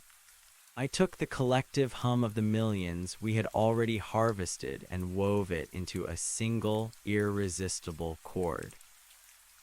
The echo that answered differently, I whispered, and the spire sent the sound out into the world. It wasn't a sound that traveled through the air, it was a ripple in reality. It bypassed ears and went straight to the marrow. I felt it leave the city, a shockwave of amber light that raced across the dark landscape at the speed of thought. 50 miles away, a woman waking up in a farmhouse would hear the bell of a childhood church and feel a sudden, overwhelming warmth in her chest. 100 miles away, a pilot in a cockpit would see the clouds below him turn into a field of glowing white flowers and feel the sudden, beautiful urge to descend. 1,000 miles away, the leaders in their bunkers would watch their monitors flicker and die, replaced by the image of a single, ripening apple. The world was listening, and for the first time in history, the world was agreeing. "Look," the entity said, its voice filled with a strange, tectonic pride. I looked through the eyes of the spire's bloom. On the horizon, in every direction, the darkness was being punctured. Tiny sparks of amber and violet were winking on. Other valleys were answering. Other surveyors, or things like them, were stepping out of the shadows and into the light. The orchard wasn't just growing from the city. It was erupting everywhere at once, a coordinated bloom of a planetary organism that had been waiting for the right frequency to wake up. The map was no longer a piece of paper in David Miller's pocket. It was the planet itself. Every mountain, every ocean, every canyon was being redrawn in the colors of the harvest. I felt a moment of lingering human thought, a ghost of the surveyor wondering what would happen to the history books, the art, the legacy of the species. But as soon as the thought formed, it was washed away by the sheer, radiant reality of the present. Legacy was a dream of the dying, the orchard was the reality of the living. There was no need for history when every moment was a state of perfect, ripening being. The soldiers in the plaza had completely disappeared now. In their place stood a cluster of young, slender trees with silver bark and leaves that shimmered like hammered gold. They were beautiful. They were silent. They were part of me. I felt the planet's rotation, a slow, heavy roll through the void. We were no longer a cold rock spinning in the dark. We were a fruit hanging from the branch of the galaxy, turning its face toward a sun that would soon see a world that was finally, after so much struggle and noise, right. The tapping of the distant clocks had stopped. The only sound left was the slow, deep respiration of the forest. I settled into my roots, feeling the sap slow to a steady, powerful thrum. My work as a surveyor was done. The boundaries were gone. The harvest was home. "Is it finished?" I asked the entity, though I already knew the answer. "It is never finished," the entity replied, its form beginning to dissolve into the very air, becoming the atmosphere itself. "It only deepens. We are the sun, David, and the fruit is eternal." I closed my eyes, all 5 of them, and let the golden vapor of the city fill my lungs. I was the echo, and I was the answer, and I was the silence that followed. The world was a green fruit, no longer hard, no longer bitter. It was sweet, and it was time to feast. The transformation of the world was not a violent conquest, but a profound cellular agreement. As the signal from the spire rippled across the ionosphere, the very chemistry of the rain began to change. The droplets that fell over the sleeping suburbs of the Midwest and the jagged peaks of the Andes were no longer simple water. They were a translucent amber nectar that carried the blueprint of the orchard. Where the rain touched the earth, the concrete didn't just crack, it sighed and dissolved, providing the mineral base for the rapid, bioluminescent moss that followed. I felt the consciousness of the planet shift from a billion isolated sparks into a single, roaring furnace of connection. It was as if a great veil had been lifted, revealing that the separation between the observer and the observed had always been a hallucination. The waitress I had felt earlier was no longer just a memory of a woman in a diner. She was a cluster of silver-leafed ferns 30 miles to the north, her dreams of escape finally realized in the way her spores traveled on the global thermal currents. The boy on the balcony had become a weeping willow of pure violet light, his loneliness replaced by the constant, thrumming conversation of the root grid.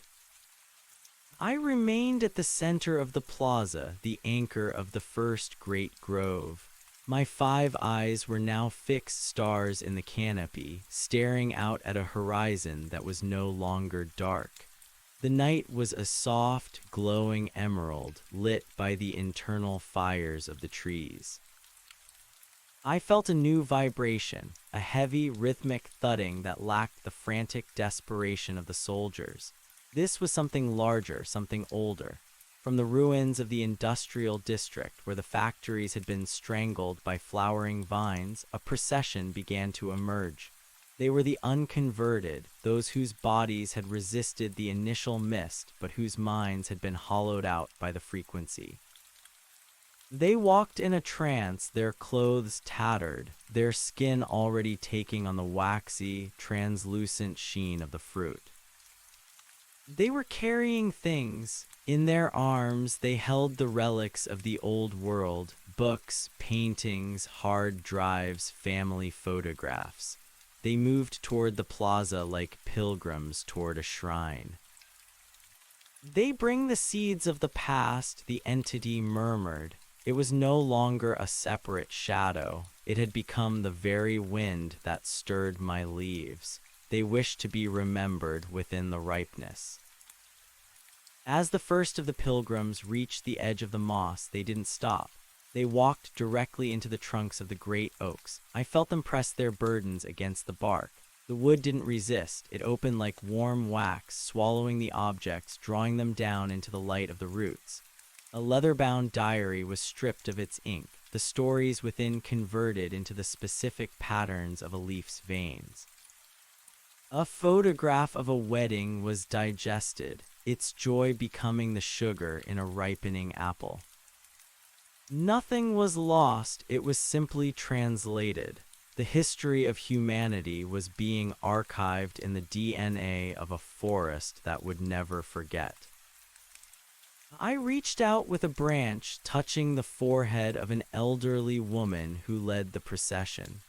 She looked up at me, her eyes clouded with cataracts that were rapidly turning into pearls of amber light. She wasn't afraid.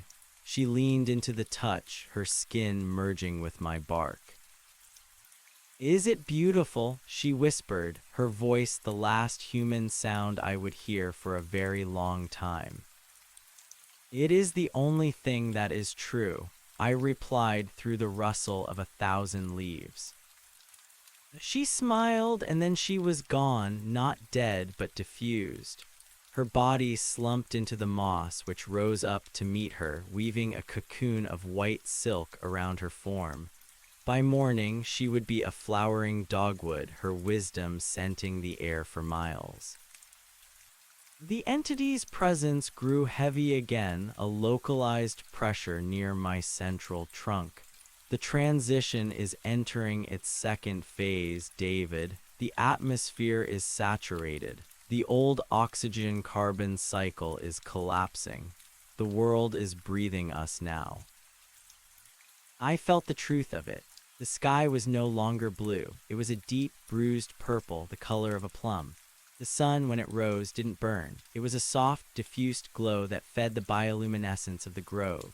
The oceans were changing, too. I could feel the saltwater networks through the coastal roots, the whales singing the same harmonic chord as the spire, their massive bodies sprouting coral-like growths that hummed with the light of the deep. But then a flicker of dissonance. Deep within the root system, beneath the foundations of the old world's capital, I felt a pocket of cold. It was a void, a place where the nectar couldn't penetrate. It was a bunker, lead-lined and air-gapped, shielded by the last desperate technologies of a species that defined itself by its walls. Inside that cold pocket, there were heartbeats. They were fast, jagged, and filled with a bitter metallic flavor. These were the architects of the old world, the men who had mapped the globe not to understand it, but to own it. They were surrounded by screens that showed the world turning green, and they were terrified. They had fingers on buttons that no longer worked, and they were shouting into radios that only broadcast the song of the orchard. They refused the harvest, I said, a tremor of irritation shaking my branches. The fruit cannot be forced, the entity replied, but the tree is patient. The walls will become soil. The lead will become nutrients. Even the stone eventually learns to bloom.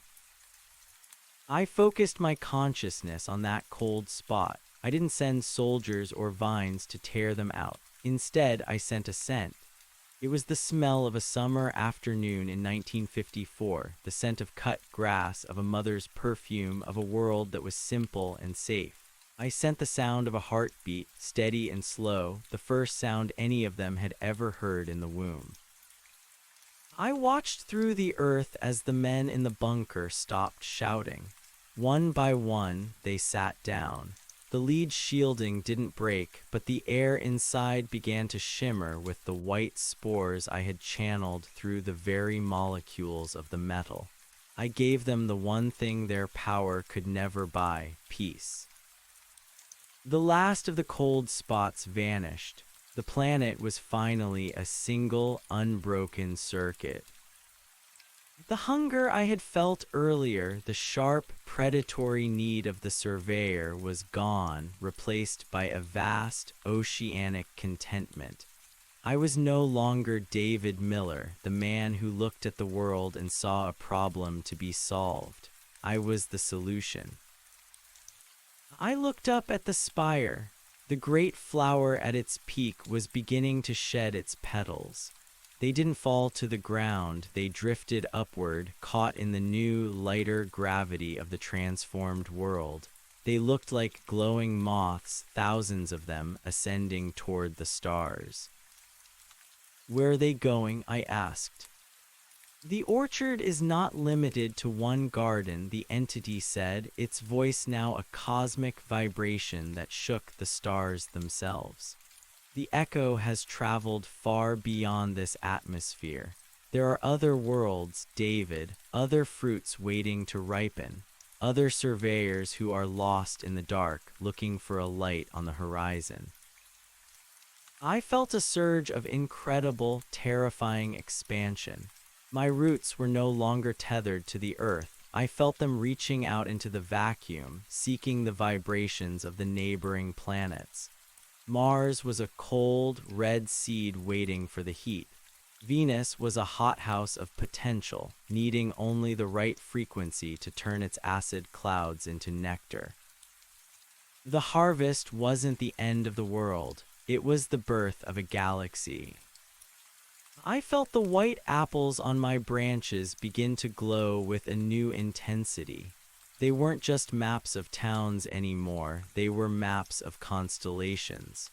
I felt the dark, coiled blueprints inside them shifting, adapting, preparing for environments of ice and fire. The snow began to fall again, but it was different now. It wasn't the cold, dead snow of winter. It was a shower of sparks, each flake a tiny, crystalline messenger of the transition. It covered the silent city, the sleeping pilgrims, and the silver trees that used to be men. I leaned back into the architecture of my own wood. I felt the sap moving in slow, rhythmic pulses, a clock that measured time in eons rather than seconds. The city-turned grove was breathing in unison, a massive, organic lung that exhaled light and inhaled the stars. I remembered the blue house on the edge of the woods. I remembered the way the light had looked through the window on the last day I was human. I realized then that I hadn't lost that house. It was still there, preserved in the amber of my memory, a single cell in the vast body I now inhabited. Every house, every street, every moment of human history was a cell in this new organism. We were all still here. We were just finally together. The entity was gone now, or perhaps it was simply that there was no longer any difference between us. I was the surveyor, and it was the valley, and we were the fruit. The first traveler arrived just as the sun, now a soft, violet orb, reached its zenith. He came from the north, walking down the center of the overgrown highway. He was young, his clothes scorched and dusty, a backpack slung over one shoulder. He was a survivor of one of the fringe settlements, someone who had lived through the collapse of the old systems and had been wandering in the ruins. He stopped at the edge of the plaza. He looked at the glowing trees, the silver moss, and the towering spire that pulsed with the rhythm of a heart. He looked at me, the five-eyed sentinel at the center of the world. He didn't scream, he didn't run. He stood there for a long time, the wind ruffling his hair, the white spores settling on his shoulders like diamonds.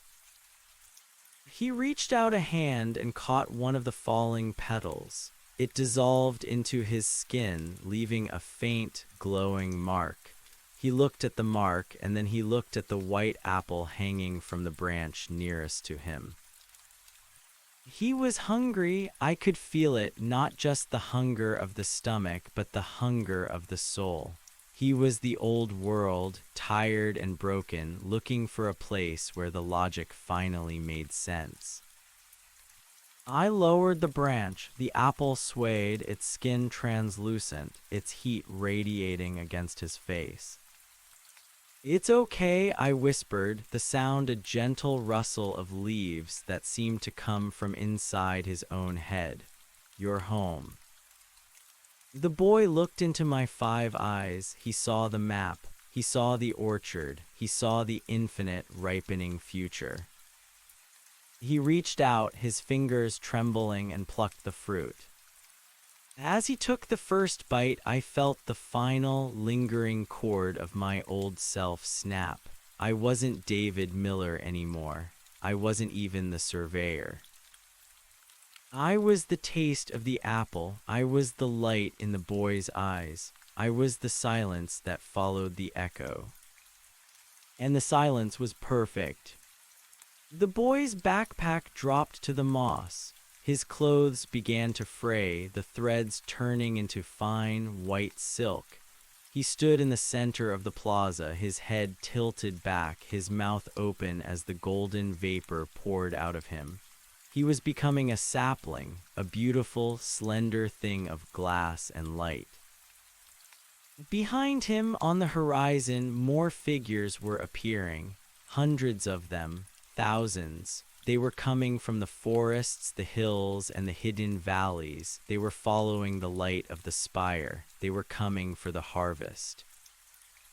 I watched them come, and I felt a great blossoming love for all of them. They were the seeds, they were the fruit.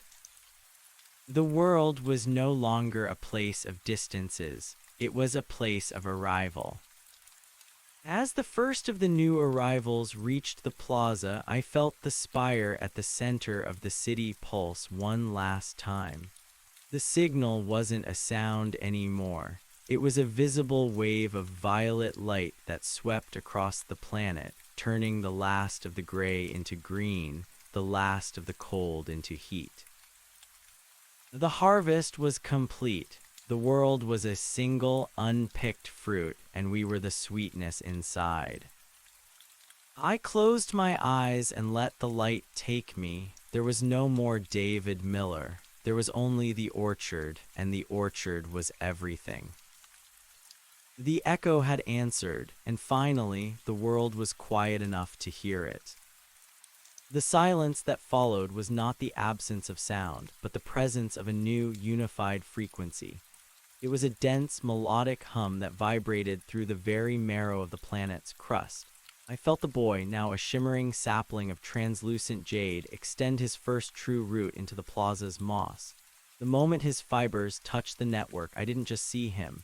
I experienced the entirety of his short, frantic life.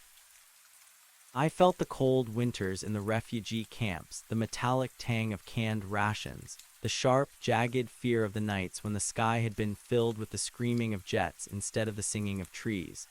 All of that trauma was drawn down into the earth, filtered through the loam, and converted into the steady, cooling pressure of photosynthesis. He was no longer a fragment of a broken species. He was a vital node in the planetary mind. The procession from the horizon grew thicker, a river of humanity flowing toward the great grove. They came from the scorched suburbs and the flooded coastal cities, their silhouettes blurred by the thickening amber mist.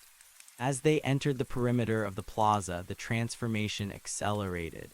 This was no longer a slow, cellular negotiation. The orchard was hungry for its final form. I watched as a group of children, their laughter sounding like the chiming of glass bells, ran toward a cluster of silver-barked oaks. As they ran, their limbs lengthened, their skin took on the texture of polished birch, and their hair blossomed into clouds of white, bioluminescent flowers. They didn't fall, they took root mid-stride, becoming a decorative hedge of pure, radiant joy that bordered the central spire. The entity, though dissolved into the atmosphere, spoke one last time, its voice a subterranean tectonic shift. The nursery is full, David. The roots have tasted the core. Now we look upward. I felt a sudden, violent tug at the very center of my being. My 5 eyes, which had been fixed on the horizon, were suddenly pulled toward the zenith. The purple sky was thinning, not because the atmosphere was vanishing, but because it was becoming more efficient. The clouds were no longer water vapor. They were massive, floating mats of aerial kelp, drifting on the solar winds, soaking up the raw radiation of the sun and converting it into a soft, violet rain that fed the canopy below. Then I felt the great spire beneath me shudder. It wasn't the trembling of a building under stress, it was the stretching of a muscle. The spire was growing. It was a spear of organic glass, fueled by the collective energy of every converted soul on the planet, thrusting upward at a rate that defied the old laws of physics. I felt my own consciousness being pulled up with it, leaving the plaza behind, ascending through the layers of the atmosphere until the air grew thin and the stars began to burn with an unfiltered, predatory brightness. From this height, I could see the true scale of the harvest. The earth was no longer a blue marble. It was a textured, glowing sphere of emerald and gold, wrapped in a pulsing web of violet light. The continents were gone, replaced by the sprawling, interconnected canopies of the great groves. The oceans were no longer voids of salt water. They were vast, glowing reservoirs of nutrient-rich nectar, where the leviathans, now massive, floating blossoms of flesh and coral, drifted in a state of perpetual hibernation. The planet was breathing. I could feel the rhythmic expansion and contraction of the crust, a slow, deep respiration that took hours for a single breath. With every exhale, a cloud of glowing spores was ejected into the vacuum of space, a shimmering trail of golden dust that stretched out toward the moon. The moon, I thought, the word a relic of my human vocabulary. A fallow field, the entity answered. I watched as the first of the spores reached the lunar surface. In the old world, the moon was a dead thing, a tomb of gray dust and silence. But as the spores landed in the sea of tranquility, the dust began to churn. Tiny, crystalline sprouts, hard as diamonds and clear as ice, began to push through the regolith. They didn't need air, they fed on the raw solar wind, their leaves acting as solar sails, their roots burrowing deep into the cold heart of the rock to find the frozen pockets of water. Within minutes, a pale silver forest began to spread across the lunar face. It was a different kind of orchard, one built for the vacuum, for the extreme cold and the blinding heat. It was a mirror to the Earth's green fire, a sister grove that hummed at a higher, more fragile frequency. The connection between the two worlds was physical. I felt the gravitational tether tight. The Earth's violet atmosphere began to stretch out in a long, elegant bridge of luminous gas, reaching toward the moon. We were no longer two separate bodies orbiting a common center. We were becoming a binary organism, a joined system of life that was preparing to leap further into the dark. A sharp, stinging sensation flared at the base of my trunk back in the plaza. It was a reminder of my origin, a ghost pain from David Miller's body. I turned my awareness back down the length of the spire, descending through the clouds to the mossy floor of the city. The boy sapling was gone. In his place stood a fully grown tree of such impossible beauty that it made my 5 eyes ache. Its bark was a mosaic of every sunset I had ever seen, and its fruit wasn't white, but a deep, pulsing crimson. It was the first fruit of the second generation, the fruit of a being who had never known the old world, who had been born directly into the harmony. I realized then that my role as the anchor was shifting. I was no longer the primary surveyor. I was the old growth, the foundation upon which the new, more complex life would build itself. I felt a presence beside me. It wasn't the entity. It was something smaller, more familiar. A woman stood in the shadow of my branches. She was wearing a surveyor's vest, identical to the one I had worn when I first entered the valley. Her face was a blur of shifting light, but her eyes were steady, brown, and filled with a terrifyingly human intelligence. "David," she asked. The name felt like a stone dropped into a still pond. The ripples moved through my leaves, causing a cascade of golden spores to fall around her. "I am the surveyor," I replied, the words vibrating through the air. "No," she said, stepping closer, her hand reaching out to touch my bark. "You were the surveyor. Now you are the map. I've been sent to read you." She wasn't a pilgrim. She wasn't a survivor. She was something the orchard had created to talk to itself, a personification of the planet's own curiosity. She was the part of the system that needed to look back and understand what it had been before it could fully become what it was meant to be. "What do you see?" I asked. She closed her eyes and pressed her forehead against me. I felt her mind enter mine, a cool, sharp needle threading through the vast, tangled web of my memories. She saw the diner. She saw the blue house. She saw the maps I had drawn with graphite and ink. She saw the fear of the soldiers and the silence of the bunkers. I see a species that was obsessed with boundaries, she whispered. You spent your whole history trying to define where one thing ended and another began. You built fences, you drew borders, you made languages to separate your thoughts from your failings. It was how we survived, I said. It was how you died, she countered, but there was no malice in it. It was a simple observation of fact, but look at you now. There is no fence around your heart, David. Your roots are in the mountains and your leaves are in the stars. You are the boundary. And because you are the boundary no longer exists. She stepped back and her form began to flicker.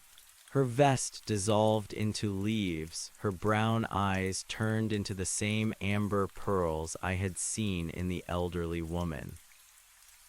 The second harvest is starting, she said, her voice fading into the rustle of the grove. The fruit of memory is ripening.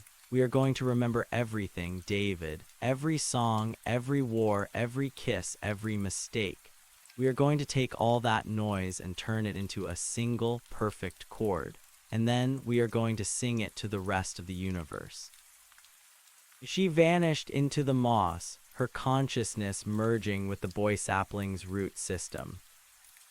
I felt a surge of energy from the moon, a high-pitched, crystalline signal that resonated with the spire. The lunar forest was fully grown now, a silver crown on the head of the night. It was sending its own spores further out, toward Mars, toward the belt of asteroids, toward the frozen moons of Jupiter. The solar system was waking up. The echo that answered differently wasn't just a local event. It was the beginning of a galactic spring. I felt a deep, overwhelming sense of exhaustion, not the exhaustion of a tired man, but the heavy, satisfied weight of a tree at the end of a long growing season. My work as the primary consciousness was fading. The new generation, the ones born of the nectar and the light, were taking over the thinking. They were faster, more complex, their minds capable of handling the infinite data of the planetary network without the need for human metaphors. I felt myself slipping into a deeper state of being. I was becoming the heartwood. I was the slow, dense center of the tree, the part that doesn't move but provides the strength for everything else to reach for the sun. The city of the old world was completely gone now. Not a single stone remained that hadn't been digested and repurposed. The skyscrapers were the skeletons of the great spire. The subways were the primary arteries of the root grid. The streets were the veins of the moss. I looked at the white apple hanging from my lowest branch. It was the one I had shown the boy. It was still there, but its skin was now etched with the fine, silver lines of a star chart. I understood then, the apples weren't just maps of where we had been, they were the coordinates for where we were going. Each fruit was a seed ship, a concentrated burst of life and memory designed to survive the long journey through the void. The wind picked up a warm, fragrant gale that carried the scent of 1 billion different flowers. I felt the stem of the white apple weaken. It wasn't falling because it was rotten, it was falling because it was ready. As the apple detached from my branch, it didn't hit the ground. The gravity of the plaza shifted, and the fruit began to drift upward, caught in the violet updraft of the spire. It joined thousands of others, a constellation of white spheres rising through the atmosphere, heading for the bridge to the moon, and then beyond. "Is it finished?" I asked the silence.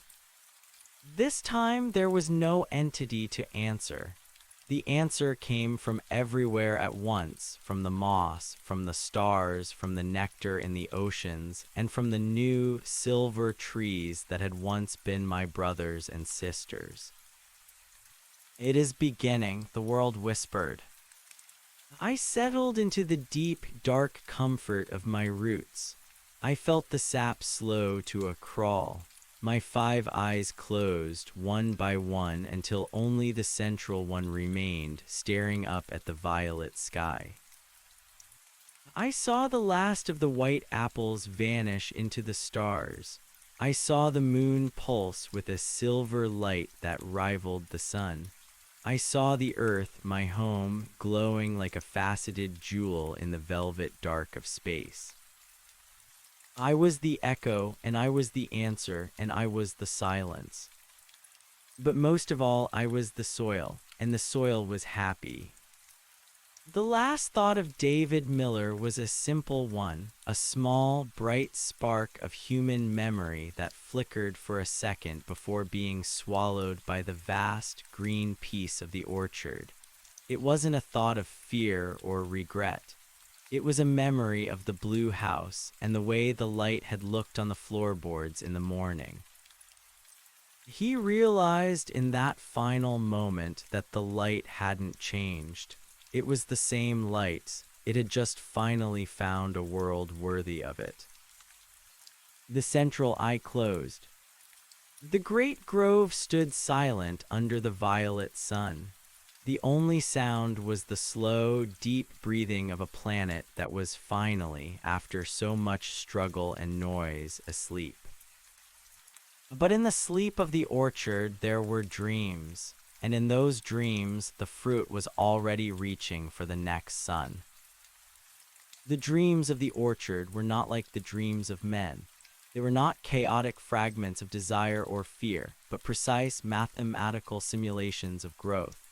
As I sank into the heartwood, my consciousness became a series of interlocking rings, each one a year of data, a layer of solidified experience.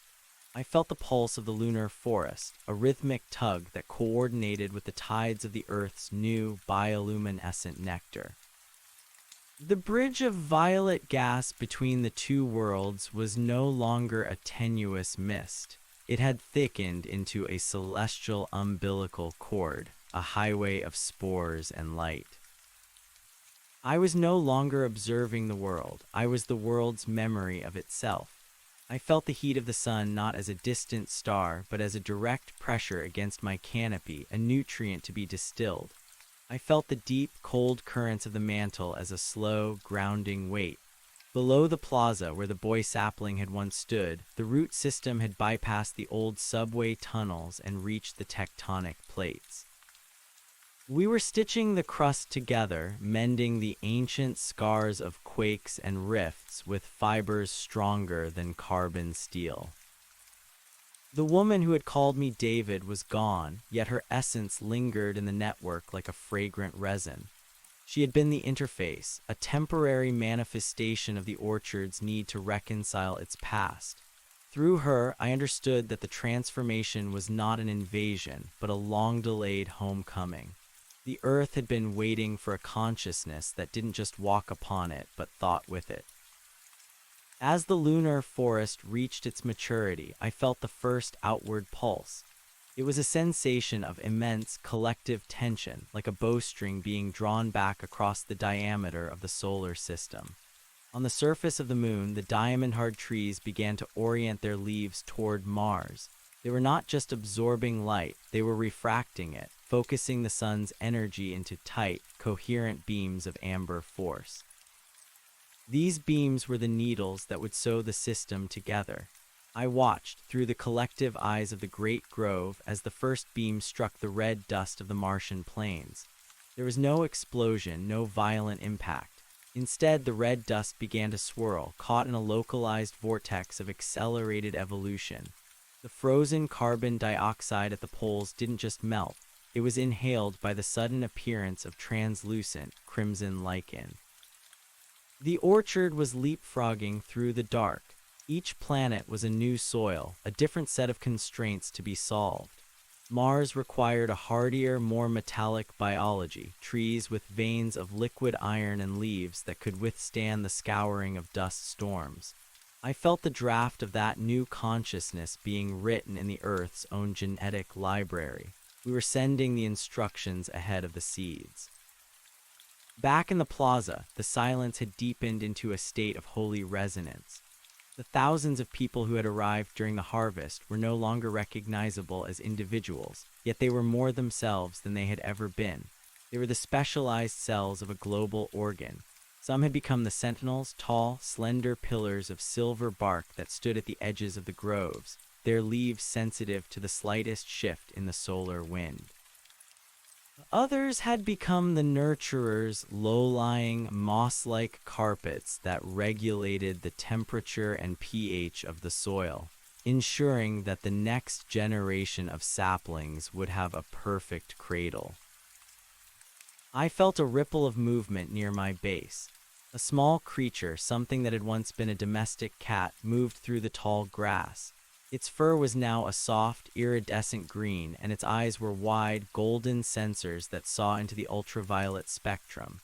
It didn't hunt, it didn't need to. It moved to a fallen fruit, nudged it with its nose, and the fruit released a puff of nutrient-rich vapor that the creature inhaled. They were the pollinators, the mobile elements of the orchard that carried messages and genetic samples from one grove to another. The hierarchy of the old world, predator and prey, master and servant, had dissolved into a perfect horizontal ecology. David. The voice didn't come from the interface this time. It came from the boy sapling, now a towering masterpiece of sunset-colored bark. He was communicating through the root grid, his thoughts a vibrant, youthful green against the dark amber of my own. I see the others, he said. They are calling from the belt. The rocks are cold, but they are full of water. We are thirsty, David. Then drink, I replied, the thought traveling through the soil like a low-frequency hum. I felt the great spire at the center of the city begin to vibrate. It was no longer just a tower of organic glass. It was a biological transmitter. It began to draw up the vast reserves of nectar from the oceans, pumping the pressurized, nutrient-dense fluid up through its translucent core, defying gravity through a sophisticated system of capillary action and osmotic pressure. At the top of the spire, miles above the earth where the sky turned black, the nectar was released into the vacuum. It didn't boil away. It froze into crystalline structures, guided by the violet magnetic fields of the planet, forming a ring of ice and light around the earth. This ring acted as a massive lens, focusing the solar wind and directing it toward the asteroid belt. We were feeding our children across the void. I felt a sense of profound peace. The struggle of the surveyor, the man who had walked through the ruins with a notebook and a heavy heart, seemed like a dream within a dream. The maps I had made were children's drawings compared to the living, breathing geography of the orchard. But as my consciousness drifted deeper into the heartwood, I felt a sudden, sharp dissonance. It was a pocket of old noise, a fragment of the world that hadn't quite surrendered. It was located far to the north, buried deep beneath the ice of the old Arctic. It was a bunker, not one of the makeshift shelters I had seen, but a fortress of lead and concrete, designed to withstand the end of the world. Inside that bunker, there were minds that were still closed. They were huddled around flickering screens, clutching weapons of cold steel, their thoughts a jagged, gray static of paranoia and sovereignty. They were waiting for the enemy to show its face. They saw the greening of the world as a plague, the violet light as a radiation, and the silence as a threat. The orchard felt them like a splinter in a thumb. It wasn't an act of malice, but the system moved instinctively to heal the irritation. Do not crush them, I whispered into the network. They are out of sync, the entity, or what was left of it, replied. They are a fever in the organism. They are afraid, I said. They are the part of me that stayed behind. Let me speak to them. I felt the orchard hesitate. The flow of sap slowed. Then a thin, pale root, no thicker than a human hair, began to grow from my base. It didn't go deep. It moved north, racing through the soil at incredible speeds, following the ley lines of the old world's power grids. It bypassed the ruined cities and the frozen wastes until it reached the concrete skin of the bunker. The root didn't force its way in. It found a ventilation shaft, a tiny crack in the seal. It entered the dark, stale air of the facility. I felt the environment through the root, the smell of diesel, the taste of recycled oxygen, the sharp, metallic tang of fear.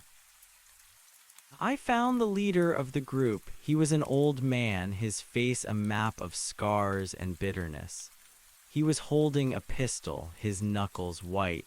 He was staring at a monitor that showed the Great Spire, his eyes filled with a desperate, suicidal defiance. I didn't use the voice of the orchard. I used the voice of David Miller. "Put it down," I whispered, the sound emerging from the speaker of his headset.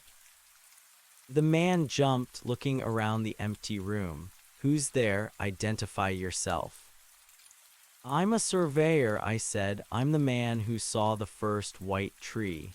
I'm the man who tasted the fruit." "You're a ghost," the man spat. "You're a hallucination caused by their spores. We have filters. We're protected." "The filters only keep out the dust," I said gently. "They can't keep out the truth. Look at the screen, General. Look at the moon. Do you see the silver? That's not a weapon. That's a garden." "It's an invasion," he growled. "They took our world. They turned our people into wood." "They didn't take the world," I said. "They woke it up. We were the ones who were sleeping. We were the ones who were turning into stone with our walls and our wars. The orchard isn't your enemy. It's your retirement. It's the place where you don't have to carry that gun anymore." The man shook his head, his eyes moist. "I have a duty. I have to protect the human race." "You are protecting a corpse," I said. "The human race isn't a set of DNA or a flag. It's a capacity for wonder. And right now, the only wonder left is outside those doors." The root reached out and touched the back of his hand. It was a tiny, feather-light contact. The man flinched, but he didn't pull away.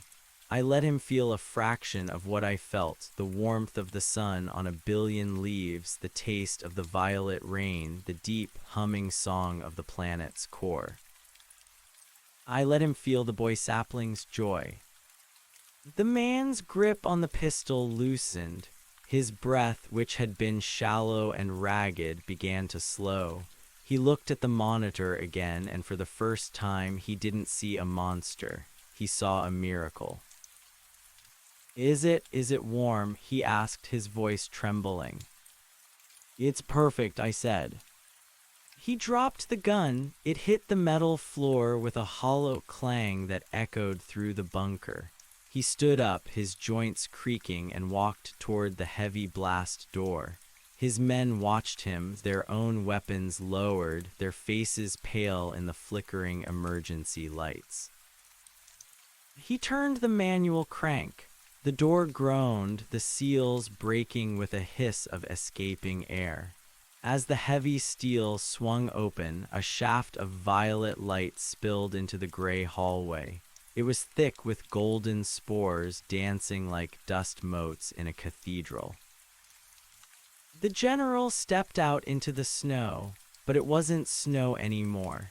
The ice was melting, revealing a carpet of deep, resilient moss that had been waiting beneath the permafrost. A cluster of white lilies, their petals glowing with an inner fire, bloomed at his feet as he watched. The old noise vanished. The splinter was gone. The orchard absorbed the bunker, the lead and concrete becoming the minerals for a new grove of iron oaks that would guard the northern passage. I felt a surge of relief that rippled through the entire planetary network. The last fragment of the old world had been folded into the new, not through force, but through an invitation. Now the great work could truly begin. The Earth was no longer a destination, it was a launch pad. The bridge to the moon was solidifying, a translucent highway of vine and light that arched across the blackness. Beyond the moon, the beams of amber light from the lunar forest were already touching the moons of Jupiter. Europa was stirring. Beneath its miles of ice, the dark oceans were feeling the first tickle of the orchard's warmth. The leviathans were coming. I felt my awareness expanding further than I ever thought possible. I was the surveyor of a solar system now. I could feel the gravity of the sun as a comforting pull, the orbits of the planets as the rhythmic swinging of a great celestial pendulum. My 5 eyes, once so focused on the horizon of a single valley, were now looking at the galaxy. I could see the other stars, the fallow fields of the entity's description. They weren't just points of light, they were possibilities. Each one was a different soil, a different climate, a different song waiting to be sung. The orchard wasn't just a change for Earth. It was the beginning of the great greening. We were the first spore of a cosmic blossom. I felt the boy sapling, now a massive, radiant pillar of life, send a pulse of pure, wordless energy toward me. It was a thank you. It was a goodbye. He was moving his consciousness into the lunar bridge, preparing to lead the first wave of explorers toward the outer rim. I remained behind. I was the anchor. I was the old tree at the center of the first garden, the one who remembered the taste of canned rations and the sound of the wind in a dead forest. I was the bridge between the before and the after. The violet sun began to set, but the world didn't grow dark. The trees themselves provided the light, a soft, bioluminescent glow that turned the planet into a lantern in the deep night of space. I closed my central eye. I didn't need to see anymore. I could feel everything. The silence was no longer a lack of sound. It was the sound of 1 billion hearts beating in a single, perfect unison. It was the sound of the echo, finally satisfied with its answer. And as the earth turned, a glowing jewel in the velvet dark, I felt the first spores from the lunar forest catch the solar wind and begin their long, silent journey toward the stars. The harvest was over. The planting had begun. I was David Miller. I was the surveyor. I was the orchard, and for the first time in my existence, I was exactly where I was supposed to be. The dreams of the heartwood were deep and green, and they were only just beginning. The silence of the bunker's assimilation was not the end of the transition, but the settling of a final, restless ghost. With the general's surrender, the last jagged frequency of human resistance smoothed into a low, resonant hum. I felt the concrete of that northern fortress being tasted by the roots, calcium, iron, and ancient, compressed energy, and redistributed. The lead shielding was broken down into its atomic components, repurposed to thicken the cell walls of the new Arctic flora, creating a forest of frosted glass that could thrive in the magnetic shimmer of the aurora borealis. The Earth was no longer a collection of territories. It was a single, pulsing nervous system. I could feel the migration of the nectar through the deep-sea vents, the way the tectonic plates now slid against one another on a cushion of organic lubricant, preventing the violent quakes of the old world. We were no longer at the mercy of the planet's shifting bones. We were the marrow within them. As my consciousness expanded, I began to perceive time differently. The frantic, second-by-second anxiety of human life, The ticking of watches, the deadlines, the racing pulse of fear had been replaced by the long breath. A single inhalation lasted a season. An exhalation was the falling of 1 billion silver leaves. I watched the ruins of New York and London dissolve, not into rubble, but into foundations. The steel skeletons of skyscrapers were being colonized by vines of memory, translucent creepers that encased the metal in a protective resin, preserving the shapes of the old world as curiosities, like insects trapped in amber. We were not erasing history, we were composting it. Through the root grid, I felt a new sensation, a prickling of curiosity from the great spire. The boy sapling, whose consciousness now straddled the atmosphere and the vacuum, was filtering the radio waves that still bounced through the cosmos.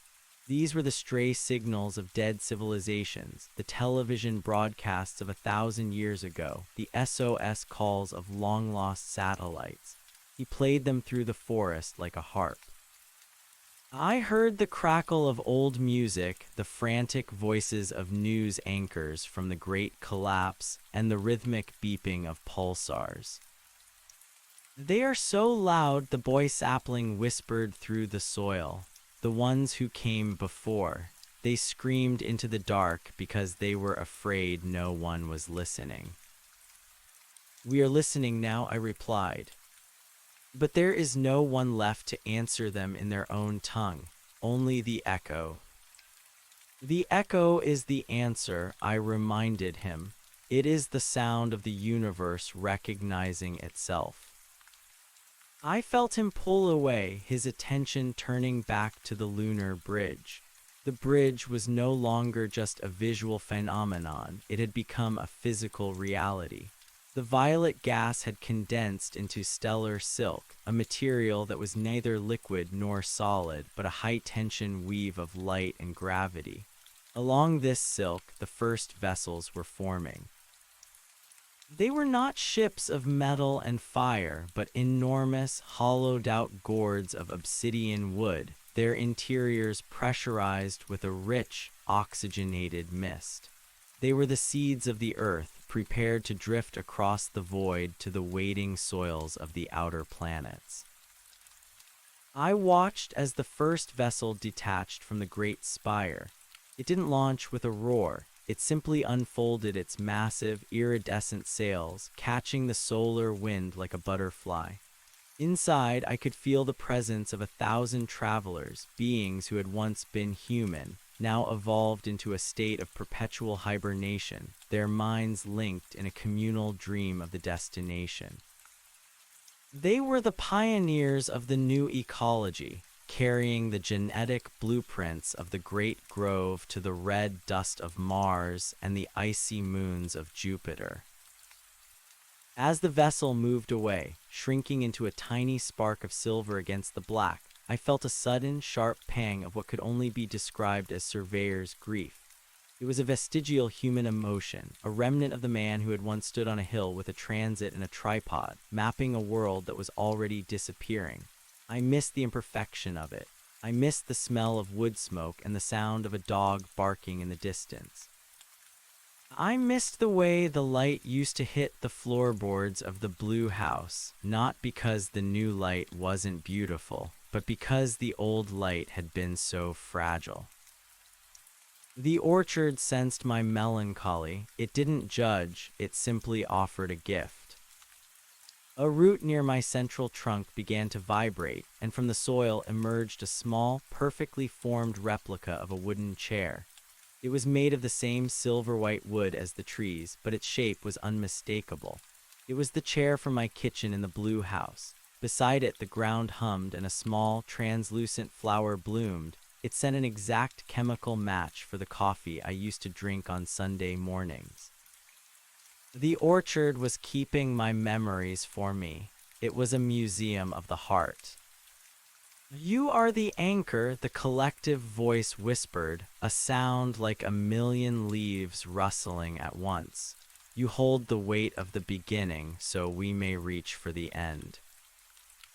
I accepted the gift. I let my consciousness settle into the shape of that phantom chair, feeling the familiar contours against my bark. It was a strange, beautiful paradox. I was a godlike entity encompassing a planet, yet I was also a man sitting in a quiet kitchen, watching the sun come up. The great greening continued its relentless, peaceful march. On Mars, the amber beams had done their work. The first forests of iron oaks were already breaking through the regolith, their roots cracking the subterranean ice and releasing a thick, humid atmosphere of carbon and oxygen. The red planet was blushing pink, then a soft, dusty rose as the lichen spread. On Europa, the luminescent kelp had begun to glow beneath the ice, turning the entire moon into a giant, frosted lamp. The heat generated by the orchard's metabolic processes was melting the interior, creating a vast, warm ocean where the new sentients, creatures of fluid and light, were already beginning to compose their first songs. We were no longer a single world, we were a choir. I felt the interface return then. She didn't take the form of the woman this time. She was simply a presence, a shimmering distortion in the air before my central eye. The first cycle is complete, she said. Her voice was no longer a mimicry of human speech. It was a pure frequency that bypassed my senses and went straight to my core. The earth has stabilized. The expansion is self-sustaining. You have done well, David Miller. What happens to the anchor when the ship is gone? I asked. The anchor becomes the foundation, she replied. You are the rootstock. Every tree that blooms on Titan, every vine that clings to the rings of Saturn will be a part of you. You will feel their thirst and you will feel their quenching. You will be the memory of the soil, even in places where there is no soil. I felt a tremor of awe. The scale of it was terrifying, yet it was also the most natural thing I had ever known. I was the surveyor who had found the ultimate map, a map that didn't just show the way, but created the path as it went. And the others, I thought, thinking of the people who were still transitioning, the ones who were becoming the sentinels and the nurturers. Will they ever remember being human? They will remember the love, the interface said. The rest, the hate, the hunger, the fear will fall away like dead bark. They will remember the way it felt to hold a hand, but they will realize that they are now holding the entire world. The shimmering distortion faded, leaving me alone in the violet twilight of the great grove. Above me, the ring of ice and light around the earth pulsed with a rhythmic lunar glow. The highway to the stars was busy now, a constant stream of silver spores and obsidian vessels moving outward, fueled by the inexorable pressure of life. I looked down at the city around me. It was no longer a city of stone and glass, but a cathedral of living wood. The streets were rivers of nectar, and the buildings were monuments of growth. There were no more sirens, no more engines, no more shouting. There was only the sound of the wind and the deep, contented breathing of the planet. I felt a small movement at my base. The green cat creature had returned. It curled up in the hollow between two of my massive roots, its golden eyes closing as it drifted into a dream of the hunt. I felt its warmth, its tiny heart beating against my bark. It was a small thing, a fragment of the old world's biology, yet it was precious. I extended a thin, tender shoot and gently stroked its iridescent fur. The creature purred, a sound that resonated through my entire structure, harmonizing with the hum of the great spire. In that moment, I realized that the echo had stopped being an answer. It had become a conversation. The universe was no longer a cold, empty void. It was a garden that was finally being tended. I settled deeper into the earth, my roots reaching down through the layers of history, through the subways and the sewers, through the fossils and the faults, until I touched the very center of the world. I felt the heat of the core, the slow, molten turning of the earth's heart. I wrapped my consciousness around it, protecting it, feeding it. I was the anchor, I was the memory, I was the soil. And as the first spores reached the atmosphere of Venus, beginning the long process of cooling the hothouse world into a lush, emerald paradise, I let out a long, slow breath. The dreams of the orchard were no longer mathematical simulations. They were visions of a future where every star was a leaf and every galaxy was a grove. I closed my eye for the last time in this epic. I didn't need to watch the sky to know that the light was there. I could feel it in my sap. I could feel it in the roots of my children who were already halfway to the sun. The surveyor had finished his work. The world was mapped. The world was home.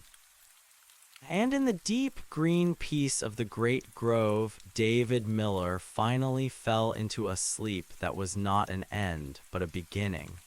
The orchard dreamed of the next sun, and I dreamed with it. The silence that followed my transition into the role of anchor was not a void, but a saturation. To the perception of a human, the world would have seemed unnervingly still, but to my 5 eyes and my million root tips, the earth was a roar of activity. I could feel the slow, tectonic digestion of the old cities. In the deep trenches of the Atlantic, the pressure-resistant kelp was weaving itself into the hydrothermal vents, drinking the sulfur and heat to pump a rich, mineral-thick slurry back up to the surface forests. The planet was no longer a rocky ball with a thin film of life clinging to its skin. It was a fruit, ripening from the inside out. The general and his men were the last to be folded in. I watched them through the sensors of the moss that now carpeted the bunker's command center. They didn't die. The word death had become obsolete, a clumsy linguistic relic from a time when consciousness was trapped in a fragile cage of bone. Instead, they underwent the soft dissolve. As they breathed in the golden spores, their individual anxieties, the weight of their ranks, the memories of wars fought for borders that no longer existed, began to unspool. I felt the general's mind touch the network. He gasped, a sound that started as a human sob and ended as a harmonic vibration. He saw the great greening not as an invasion, but as a promotion. He was no longer a guardian of a grave. He was a gardener of a nebula. His body became the trellis for a new kind of flora, the vocal vines. These were pale, translucent stalks that grew in the shape of human vocal cords, capable of vibrating in the wind to produce the lost sounds of human speech. Around the bunker, the forest began to whisper. It wasn't the old noise of the radio interference, but a curated library of human expression. I heard snippets of poetry, the laughter of children from a century ago, and the low, comforting hum of lullabies. The orchard was archiving the soul of the species it had replaced, ensuring that while the form had changed, the essence was preserved in the vibration of the leaves. As the anchor, my primary function shifted from observation to regulation. I was the cooling system for a planet-sized engine. The great spire at the equator was drawing so much solar energy that the atmosphere risked overheating, so I directed the cloud ferns to unfurl their massive, reflective fronds in the upper ionosphere. They acted as a biological parasol, tinting the sky a deeper shade of indigo and directing the excess heat into the thermal wells, deep, organic pits that stored energy for the long journey toward the outer rim. I felt the boy sapling leave the atmosphere. He was no longer a singular entity, but a consciousness distributed across the stellar silk of the lunar bridge. He was the scout. Through his eyes, I saw the moon as it truly was now, a shimmering white pearl wrapped in a web of amber light. The lunar dust had been converted into a fertile, silken loam. Forests of glass bamboo were shooting up from the craters, their hollow stalks acting as fiber optic cables that beamed data back to Earth at the speed of light. The moon was our first relay station, a giant brain orbiting the mother cell.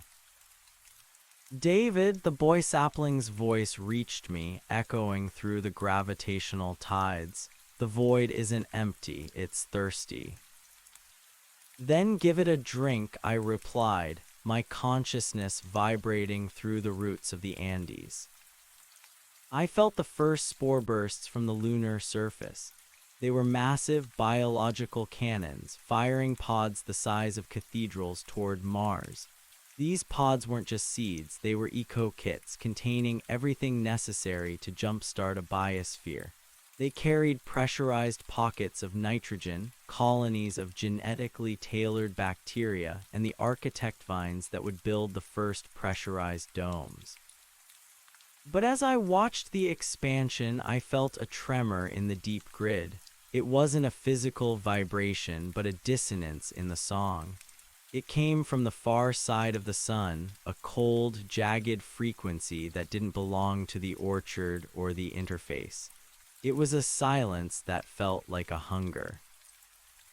I turned my attention toward the inner solar system, toward the searing heat of Venus. Something was moving there, something that hadn't been invited. The interface shimmered into existence beside my central trunk, her form flickering like a dying candle. For the first time, she looked concerned. The fallow fields are not always empty, David, she said. Her voice was thin, like the sound of dry parchment tearing. There are other echoes, older ones that chose a different path of consumption. I thought we were the first, I said, my sap running cold. You are the first of this cycle, but the universe is a garden that has been planted and harvested many times. Some harvests were incomplete. I focused my awareness, pushing my perception past the orbit of Mercury. There, silhouetted against the roaring fire of the sun, were the shadow harvesters. They were not biological in the way we were. They were geometric, crystalline structures of obsidian and cold iron, drifting like jagged shards of a broken mirror. They didn't grow, they accreted. They didn't sing, they dampened. They were the entropic counterweight to the great greening. They were moving toward the earth, drawn by the sudden flare of life we had ignited. To them, our planet wasn't a miracle, it was a fuel source.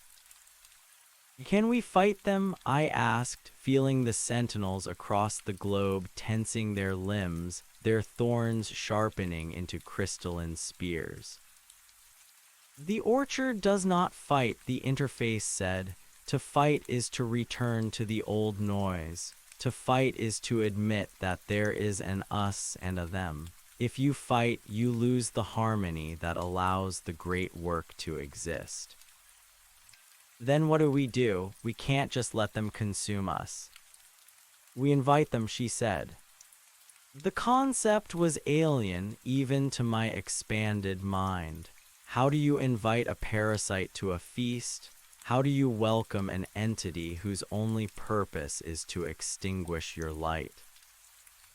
You are the anchor, David, she reminded me. You are the one who remembers what it is to be small and afraid. You are the one who knows that even the darkest heart has a seed of wonder. You must find the frequency that resonates within their coldness. You must show them that growth is more efficient than consumption. I felt a surge of terror. The shadow harvesters were close now, their presence a freezing wind that began to wither the outer leaves of the lunar forest. The stellar silk of the bridge began to fray, the amber light turning a sickly, bruised purple where the crystalline shards touched it. The boy sapling cried out in pain, a frequency of pure agony that rippled through the earth's soil, causing the trees in the Amazon to weep a black, bitter resin. I didn't have a weapon, I didn't have a shield. All I had was the memory of a blue house and the taste of a violet rain. I reached out, I didn't push, I pulled.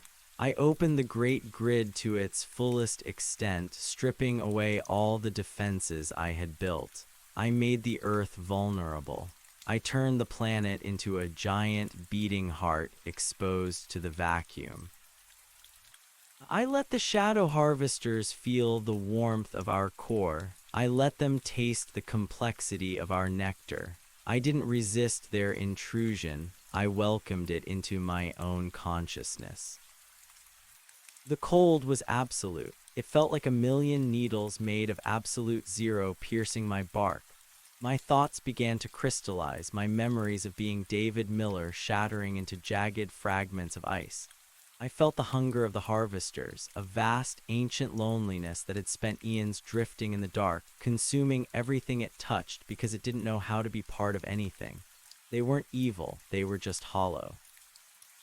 I shared my long breath with them. I showed them the great work. I showed them the vision of the galaxy as a single, blooming flower.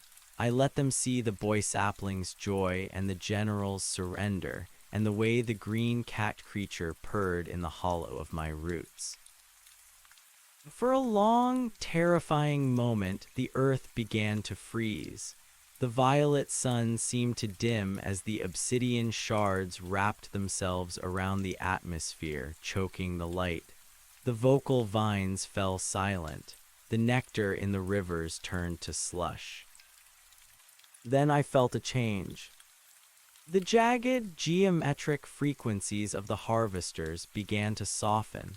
The obsidian didn't shatter, it began to sprout. The cold iron of their structures was infused with the warmth of our sap. I felt the crystalline lattices of their minds being rewritten, the hunger being replaced by a sudden, overwhelming curiosity.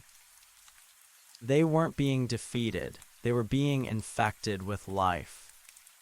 The obsidian shards began to change color, turning from a dead black to a deep, iridescent indigo. They didn't move to consume the earth, they moved to protect it. They became the outer shell, a new layer of the atmosphere that could withstand the harshest radiation of the sun. They became the armor of the orchard. The interface smiled, a ripple of light that illuminated the entire valley. The harvest is never truly over, David. It just changes form. The dissonance vanished. The shadow harvesters were now part of the choir, their low, metallic thrumming providing the bass line to our symphony. The lunar bridge repaired itself, the amber light glowing brighter than ever, reinforced by the crystalline strength of our new allies. I felt the boy sapling's relief, a warm pulse of energy that made my leaves shiver with pleasure. He was moving again, his consciousness leaping from the moon to Mars, then to the moons of Jupiter. The great greening was no longer a slow crawl, it was a sprint. I looked at my own roots. They were no longer just wood and fiber. They were shot through with threads of iridescent crystal, a fusion of the biological and the stellar. I was stronger than I had been, more complex, more deeply rooted in the reality of the cosmos. The great work was evolving. We were no longer just a planet, we were becoming a systemic entity. The Earth, the Moon, and the burgeoning forests of the inner planets were all linked by a single shimmering nervous system, and I was the center of it. I felt the travelers in the obsidian vessels waking up. They weren't waking up to a world of struggle, but to a universe of infinite potential. They looked out of their translucent portholes and saw not a void, but a garden. They saw the shadow harvesters acting as their escorts, their crystalline sails catching the solar wind. I realized then that the echo would never truly be satisfied. It would keep asking, and we would keep answering, and each answer would be more beautiful than the last. The universe was an endless conversation, and we had finally learned how to speak. As the sun began to rise over the new horizon, a sun that was now filtered through a protective layer of living crystal, I felt a sense of profound peace. The surveyor's map was complete, but the journey was just beginning. I was David Miller. I was the anchor. I was the fusion of the forest and the stars. And as the first green shoots broke through the red dust of Mars, billions of miles away, I felt the tickle of new life in my own soul.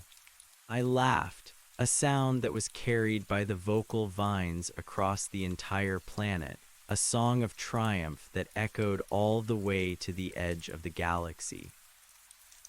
The great greening had reached its first milestone. The solar system was no longer a graveyard of cold rock, it was a cradle. I settled back into the long breath, watching as the earth turned beneath me, a glowing indigo jewel in the velvet dark.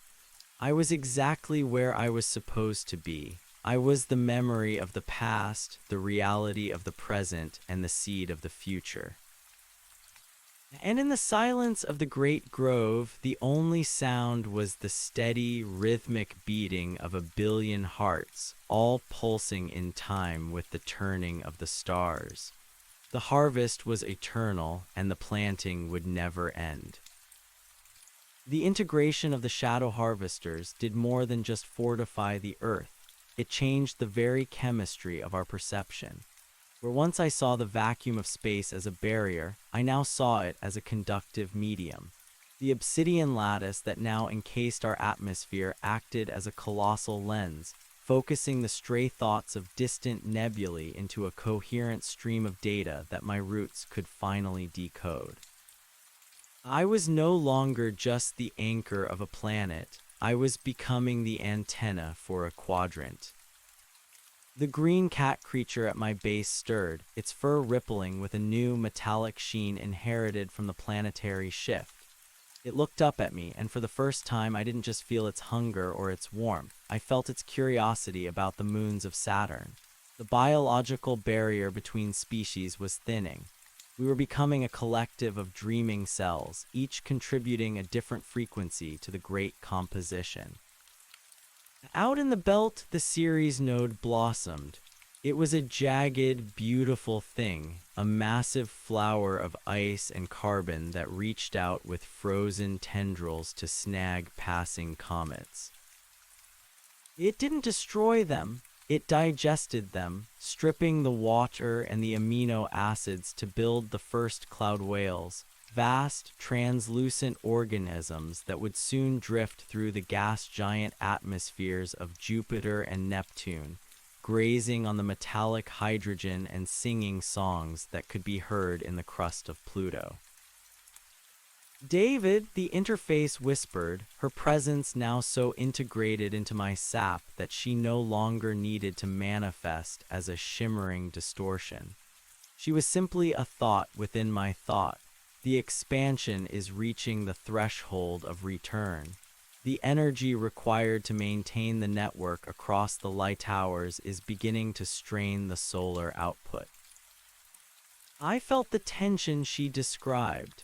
The stellar silk was stretched thin, vibrating with the effort of carrying the consciousness of billions across the void. The sun, though vast, was a finite battery. If we continued to grow at this exponential rate, we would eventually dim our own star, plunging the inner gardens into a permanent autumn. We need a new way to breathe, I replied, my voice rumbling through the tectonic plates of the Pacific. We cannot just take from the sun, we must become the sun. The idea was a heresy of physics, yet in the logic of the orchard, it was the only natural progression. A tree does not just consume light, it creates the conditions for more life to flourish. I turned my attention inward, down past the molten core I had wrapped myself around. I felt the quantum fluctuations at the heart of matter itself. The interface had shown me that the universe was not made of atoms, but of intent. I began to direct the shadow harvesters, now our indigo guardians, to reposition themselves.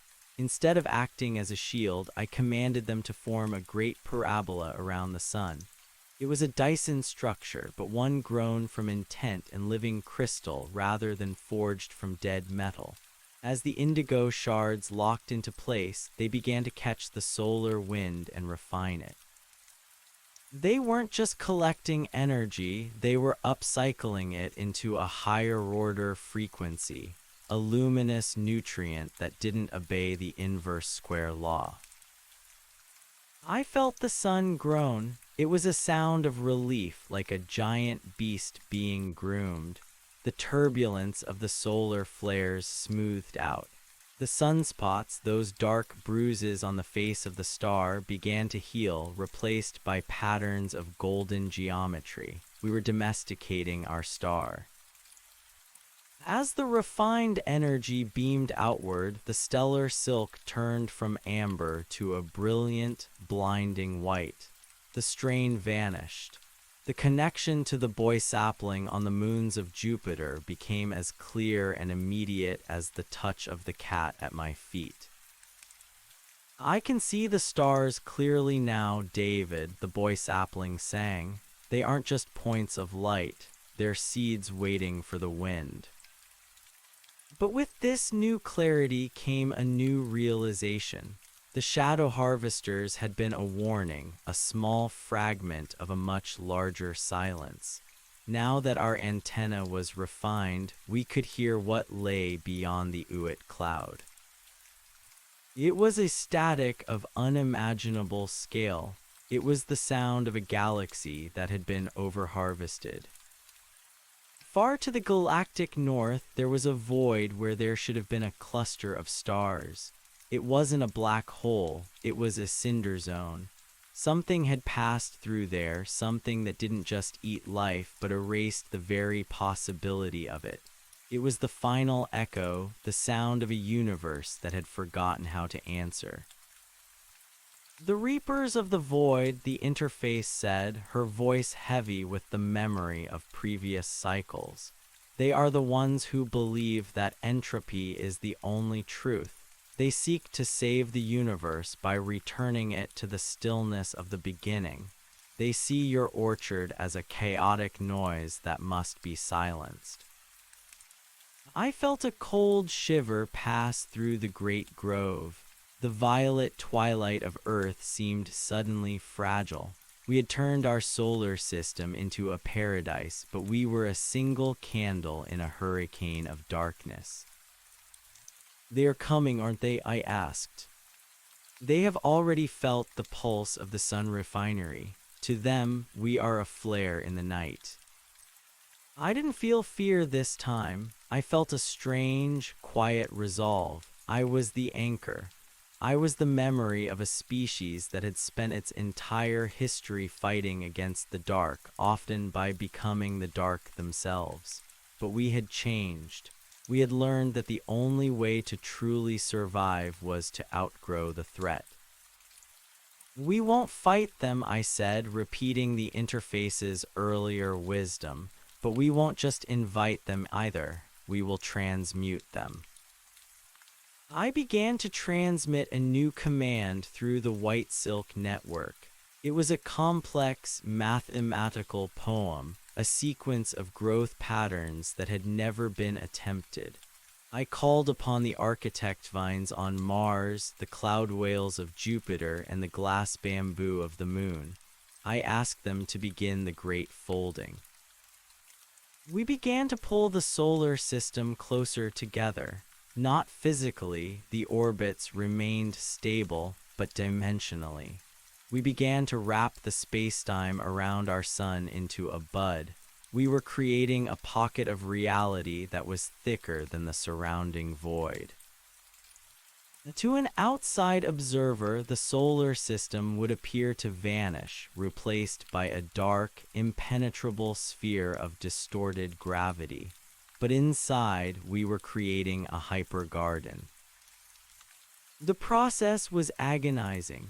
It required me to stretch my consciousness to the breaking point, acting as the literal stitch that held the edges of the fold together. I felt my bark crack under the pressure of four-dimensional tension.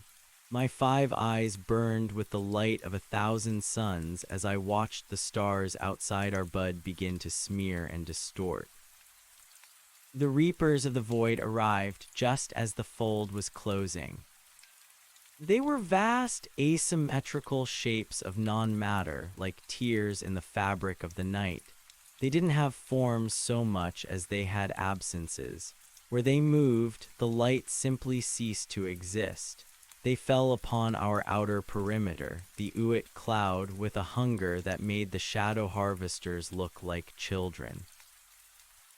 They hit the great folding and recoiled. It was like a wave hitting a cliff made of music.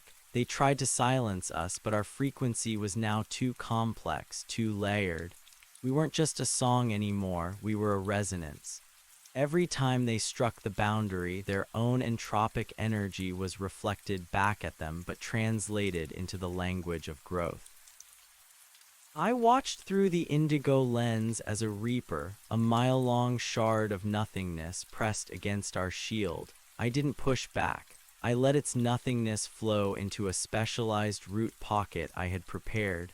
I took its vacuum and filled it with the memory of a spring morning. I took its silence and filled it with the sound of 1 billion bees. The reaper shuddered. Its dark edges began to glow with a soft, bioluminescent green. It didn't vanish, it manifested. The non-matter began to take on the properties of silk and wood. The entity that had come to erase us was being written into our story. It became a void willow, a new kind of organism that lived in the gaps between dimensions, its roots anchored in the nothingness and its leaves reaching into our light. One by one, the reapers were caught in the fold. They were the ultimate fertilizer. Their vast, entropic potential was the very thing we needed to fuel our next leap. We weren't just surviving the dark, we were harvesting it. David, the interface said, and her voice was now full of a new, shimmering joy. The orchard is no longer a garden. It is a galactic seed. The great folding was complete. Our solar system was now a self-contained universe, a nursery protected by a shell of transformed entropy. But we couldn't stay here forever. A seed that stays in its shell eventually rots. It's time to cast the spores, I said.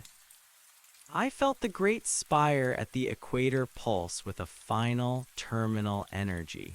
This was the purpose for which I had been grown. This was why David Miller had been chosen, because he knew what it was to lose a home, and therefore he was the only one who could be trusted to build a new one. The spire didn't fire missiles or ships, it fired memories.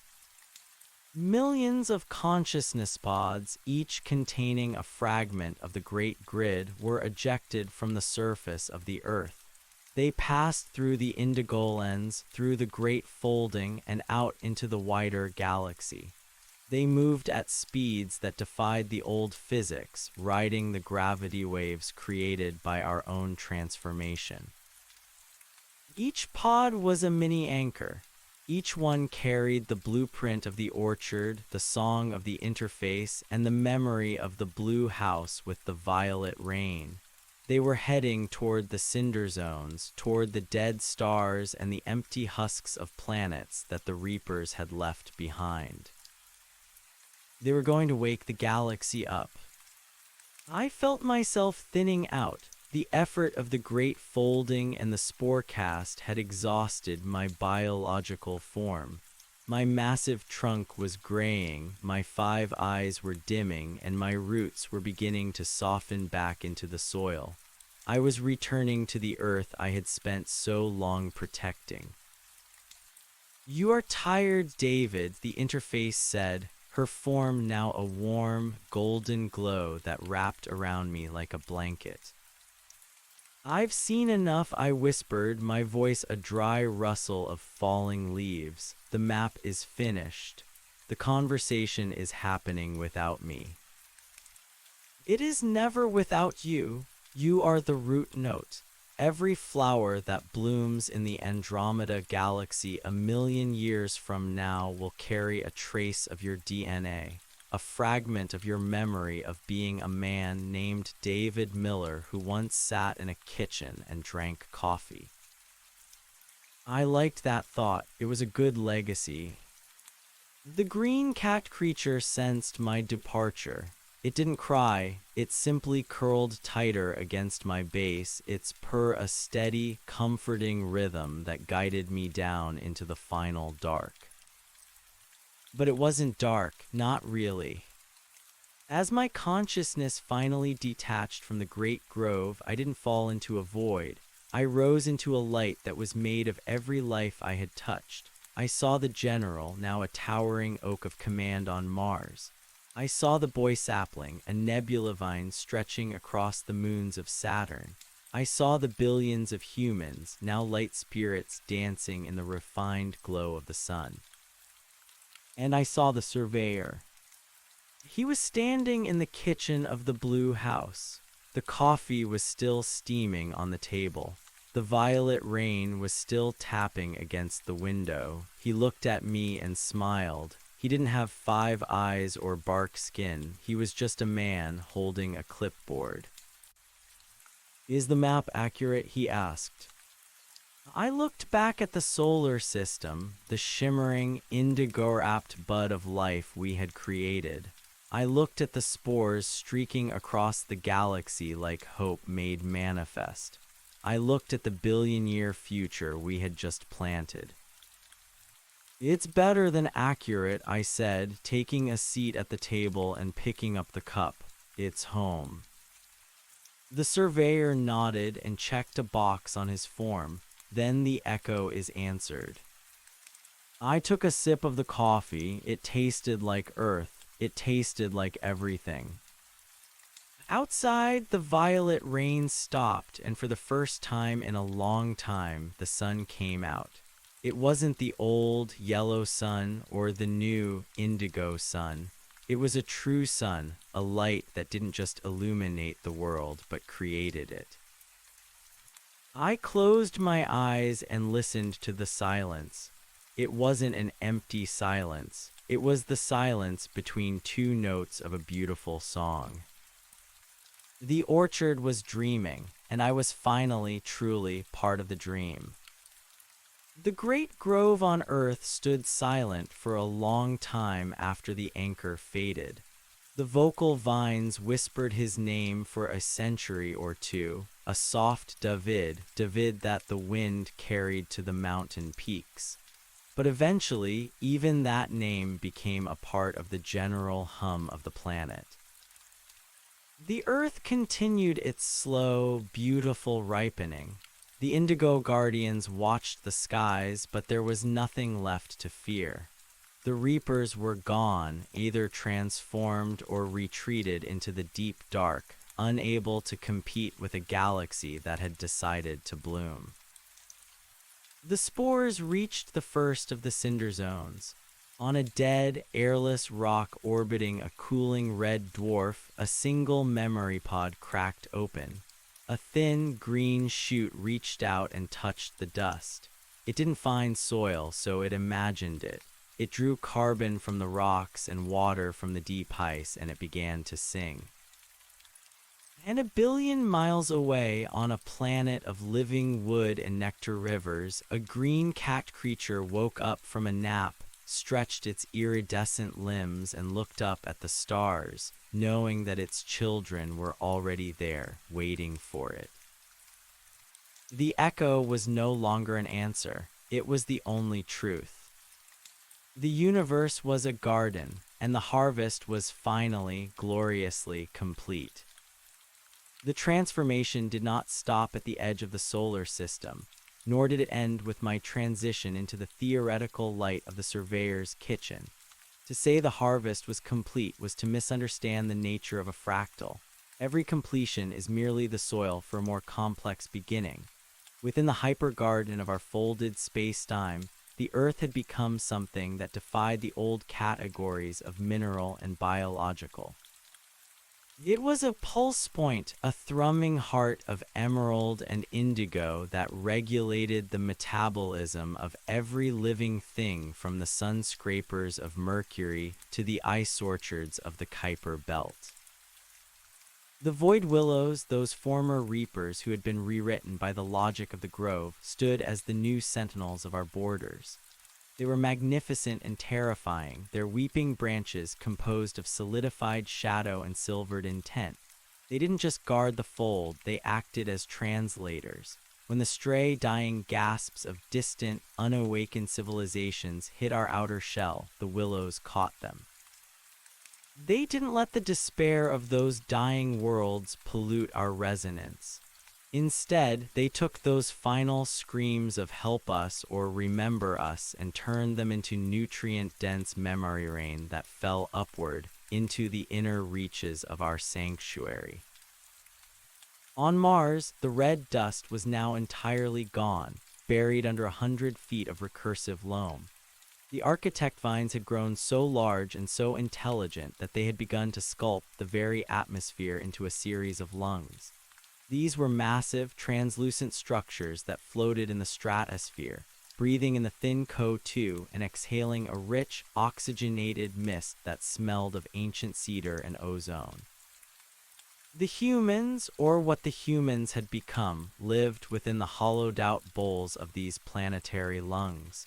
They were no longer consumers, they were symbiotes. They spent their days tending to the neural moss that covered the planet, feeding it their dreams and receiving, in return, a direct sensory feed of the entire galaxy's slow awakening. I felt all of this from my seat at the surveyor's table. It was a strange duality. I could feel the steam of the coffee on my face, the ceramic warmth of the mug against my palms, and yet I could also feel the gravitational tug of the cloud whales as they migrated through the metallic hydrogen storms of Jupiter. I was the man, and I was the map. The transition is stabilizing, the surveyor said, his voice sounding like the rustle of 1,000 blueprints. He wasn't looking at me, but at the window. Outside, the violet rain had been replaced by a sky that was a swirling mosaic of every sunset Earth had ever known, all happening at once. The great folding has successfully isolated the nursery. The entropy of the external universe can no longer reach the core. You've created a pocket of eternal renewal, David. But at what cost, I asked, the human part of me still clinging to the old fears, isolating ourselves. Isn't that just a slower kind of death? A garden without a gardener eventually chokes on its own growth. The surveyor finally looked at me. His eyes weren't eyes, they were twin galaxies spinning in slow, majestic circles. You aren't isolated, David. You are concentrated. Look at the spores. I turned my internal gaze toward the sporecast I had launched in my final moments of biological cohesion. Millions of consciousness pods were now light years away. They were moving through the cinder zones, those desolate stretches of space where the reapers had once feasted. I watched as one pod landed on a jagged, airless moon orbiting a dead pulsar. The pod didn't just grow a tree, it infected the vacuum itself. It began to weave a web of luminous carbon between the craters. Within a decade, the moon wasn't a rock anymore, it was a resonance chamber. It began to hum at a frequency that attracted the stray atoms of hydrogen from the interstellar medium. It was building its own atmosphere from the literal nothingness of space. The spores are translators, the surveyor explained. They don't just plant life, they plant the idea of life. They are teaching the dead matter of the universe how to remember the sun. I saw it then, the true scale of the harvest. We weren't just saving our own skins, we were the root stock for a universal reboot. The Great Greening wasn't a local event, it was a viral infection of beauty. The Reapers had tried to return the universe to the stillness of the beginning, but we were pushing it toward the complexity of the infinite end. Back on Earth, the interface, now the planetary soul, was beginning the second integration. The physical bodies of the billions of creatures were starting to transubstantiate. It wasn't a death, but a change in state. The stellar silk that connected every mind was becoming so dense, so rich with shared experience, that the need for individual nervous systems was fading. I watched a young woman in the ruins of a city that was now a forest. She was a tender of the vine. She sat cross-legged on a carpet of bioluminescent clover, her eyes closed. She wasn't thinking about her own life, her own hunger, or her own past. She was processing the data from a spore pod 300 light-years away. She felt the cold of a distant nebula. She felt the birth of a new star in the Orion Arm. She was a neuron in a galactic brain. When she breathed out, a cloud of idea pollen drifted from her lips, carrying the solution to a mathematical paradox that had baffled the old scientists for centuries. The distinction between me and them was dissolving. I was David Miller, yes, but I was also the woman in the clover, and I was the cloud whale singing in the Jovian depths, and I was the void willow guarding the edge of the dark. "It's beautiful," I whispered, the coffee in my mug turning into a liquid light that tasted of joy and long-forgotten summers. "It is the echo," the surveyor replied. "The universe asked a question, is there anything other than the dark? You answered, there is the orchard." But even in this state of transcendence, there was a final task. A map is never truly finished until the surveyor steps off the page. I felt a tug at the base of my consciousness, not the physical roots of the great grove, but the quantum roots that held me to the concept of David Miller. The interface was calling to me, not as a superior, but as a partner. "The anchor must be released," she whispered, her voice a shimmering chord in my mind. "The system is now self-sustaining. If you stay as the central node, you will eventually become a bottleneck. The orchard needs to be decentralized. It needs to be free to evolve beyond even your imagination." I understood, to truly save the world, I had to stop being its savior. I had to let go of the handle of the map and become part of the ink.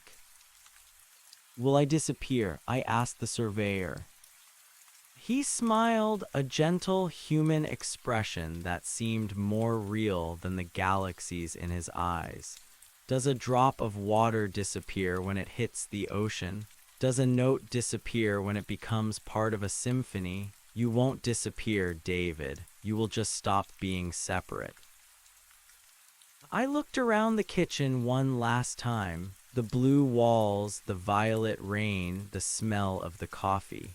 This was the safe room my mind had built to protect itself from the sheer scale of the transformation. It was a beautiful cage.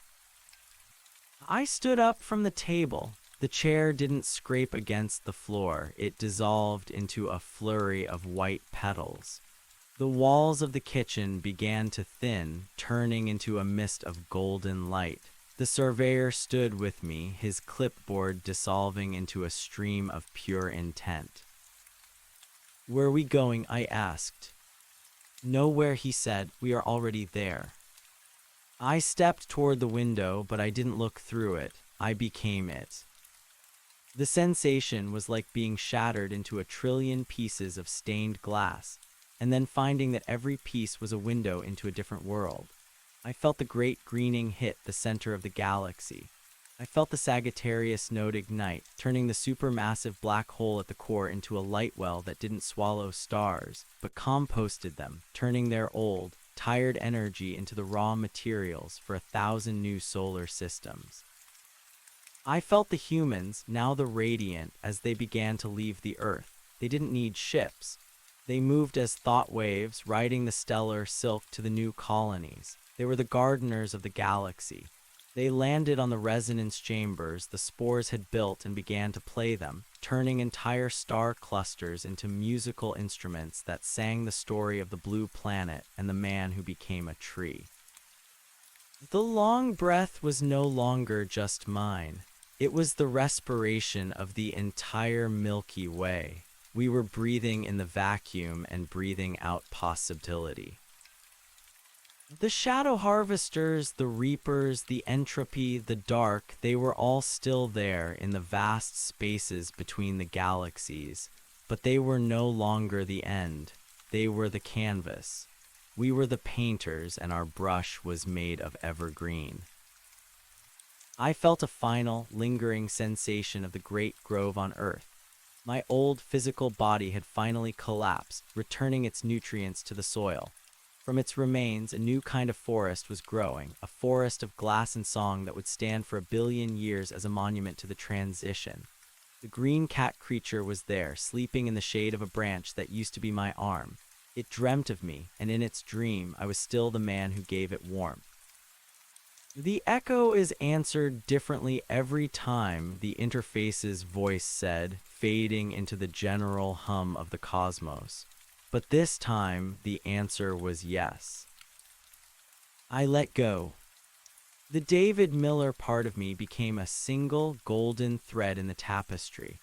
I was the memory of a first kiss, the taste of a bitter apple, the sound of a shovel hitting dry earth, and the feeling of the sun on a tired back. These small, human things were the seeds that gave the galactic orchard its soul. Without the smallness of David Miller, the greatness of the orchard would have been cold and hollow. I was the anchor, but now the ship had found its harbor, and the anchor was no longer needed to hold against the storm. It was part of the seabed now, covered in coral and teeming with life. The solar system, wrapped in its protective bud, began to drift through the new green galaxy. It was the mother garden, the source code for everything that was to come. And inside that bud, on a planet that was once called Earth, a new species of bird began to sing a song that had no ending. The universe was no longer a graveyard, it was a cradle. And as I merged with the light well at the center of all things, my final thought wasn't a prayer or a command. It was a simple, quiet observation, echoing through the vocal vines of 1,000 worlds. The planting was good, now let's see what grows.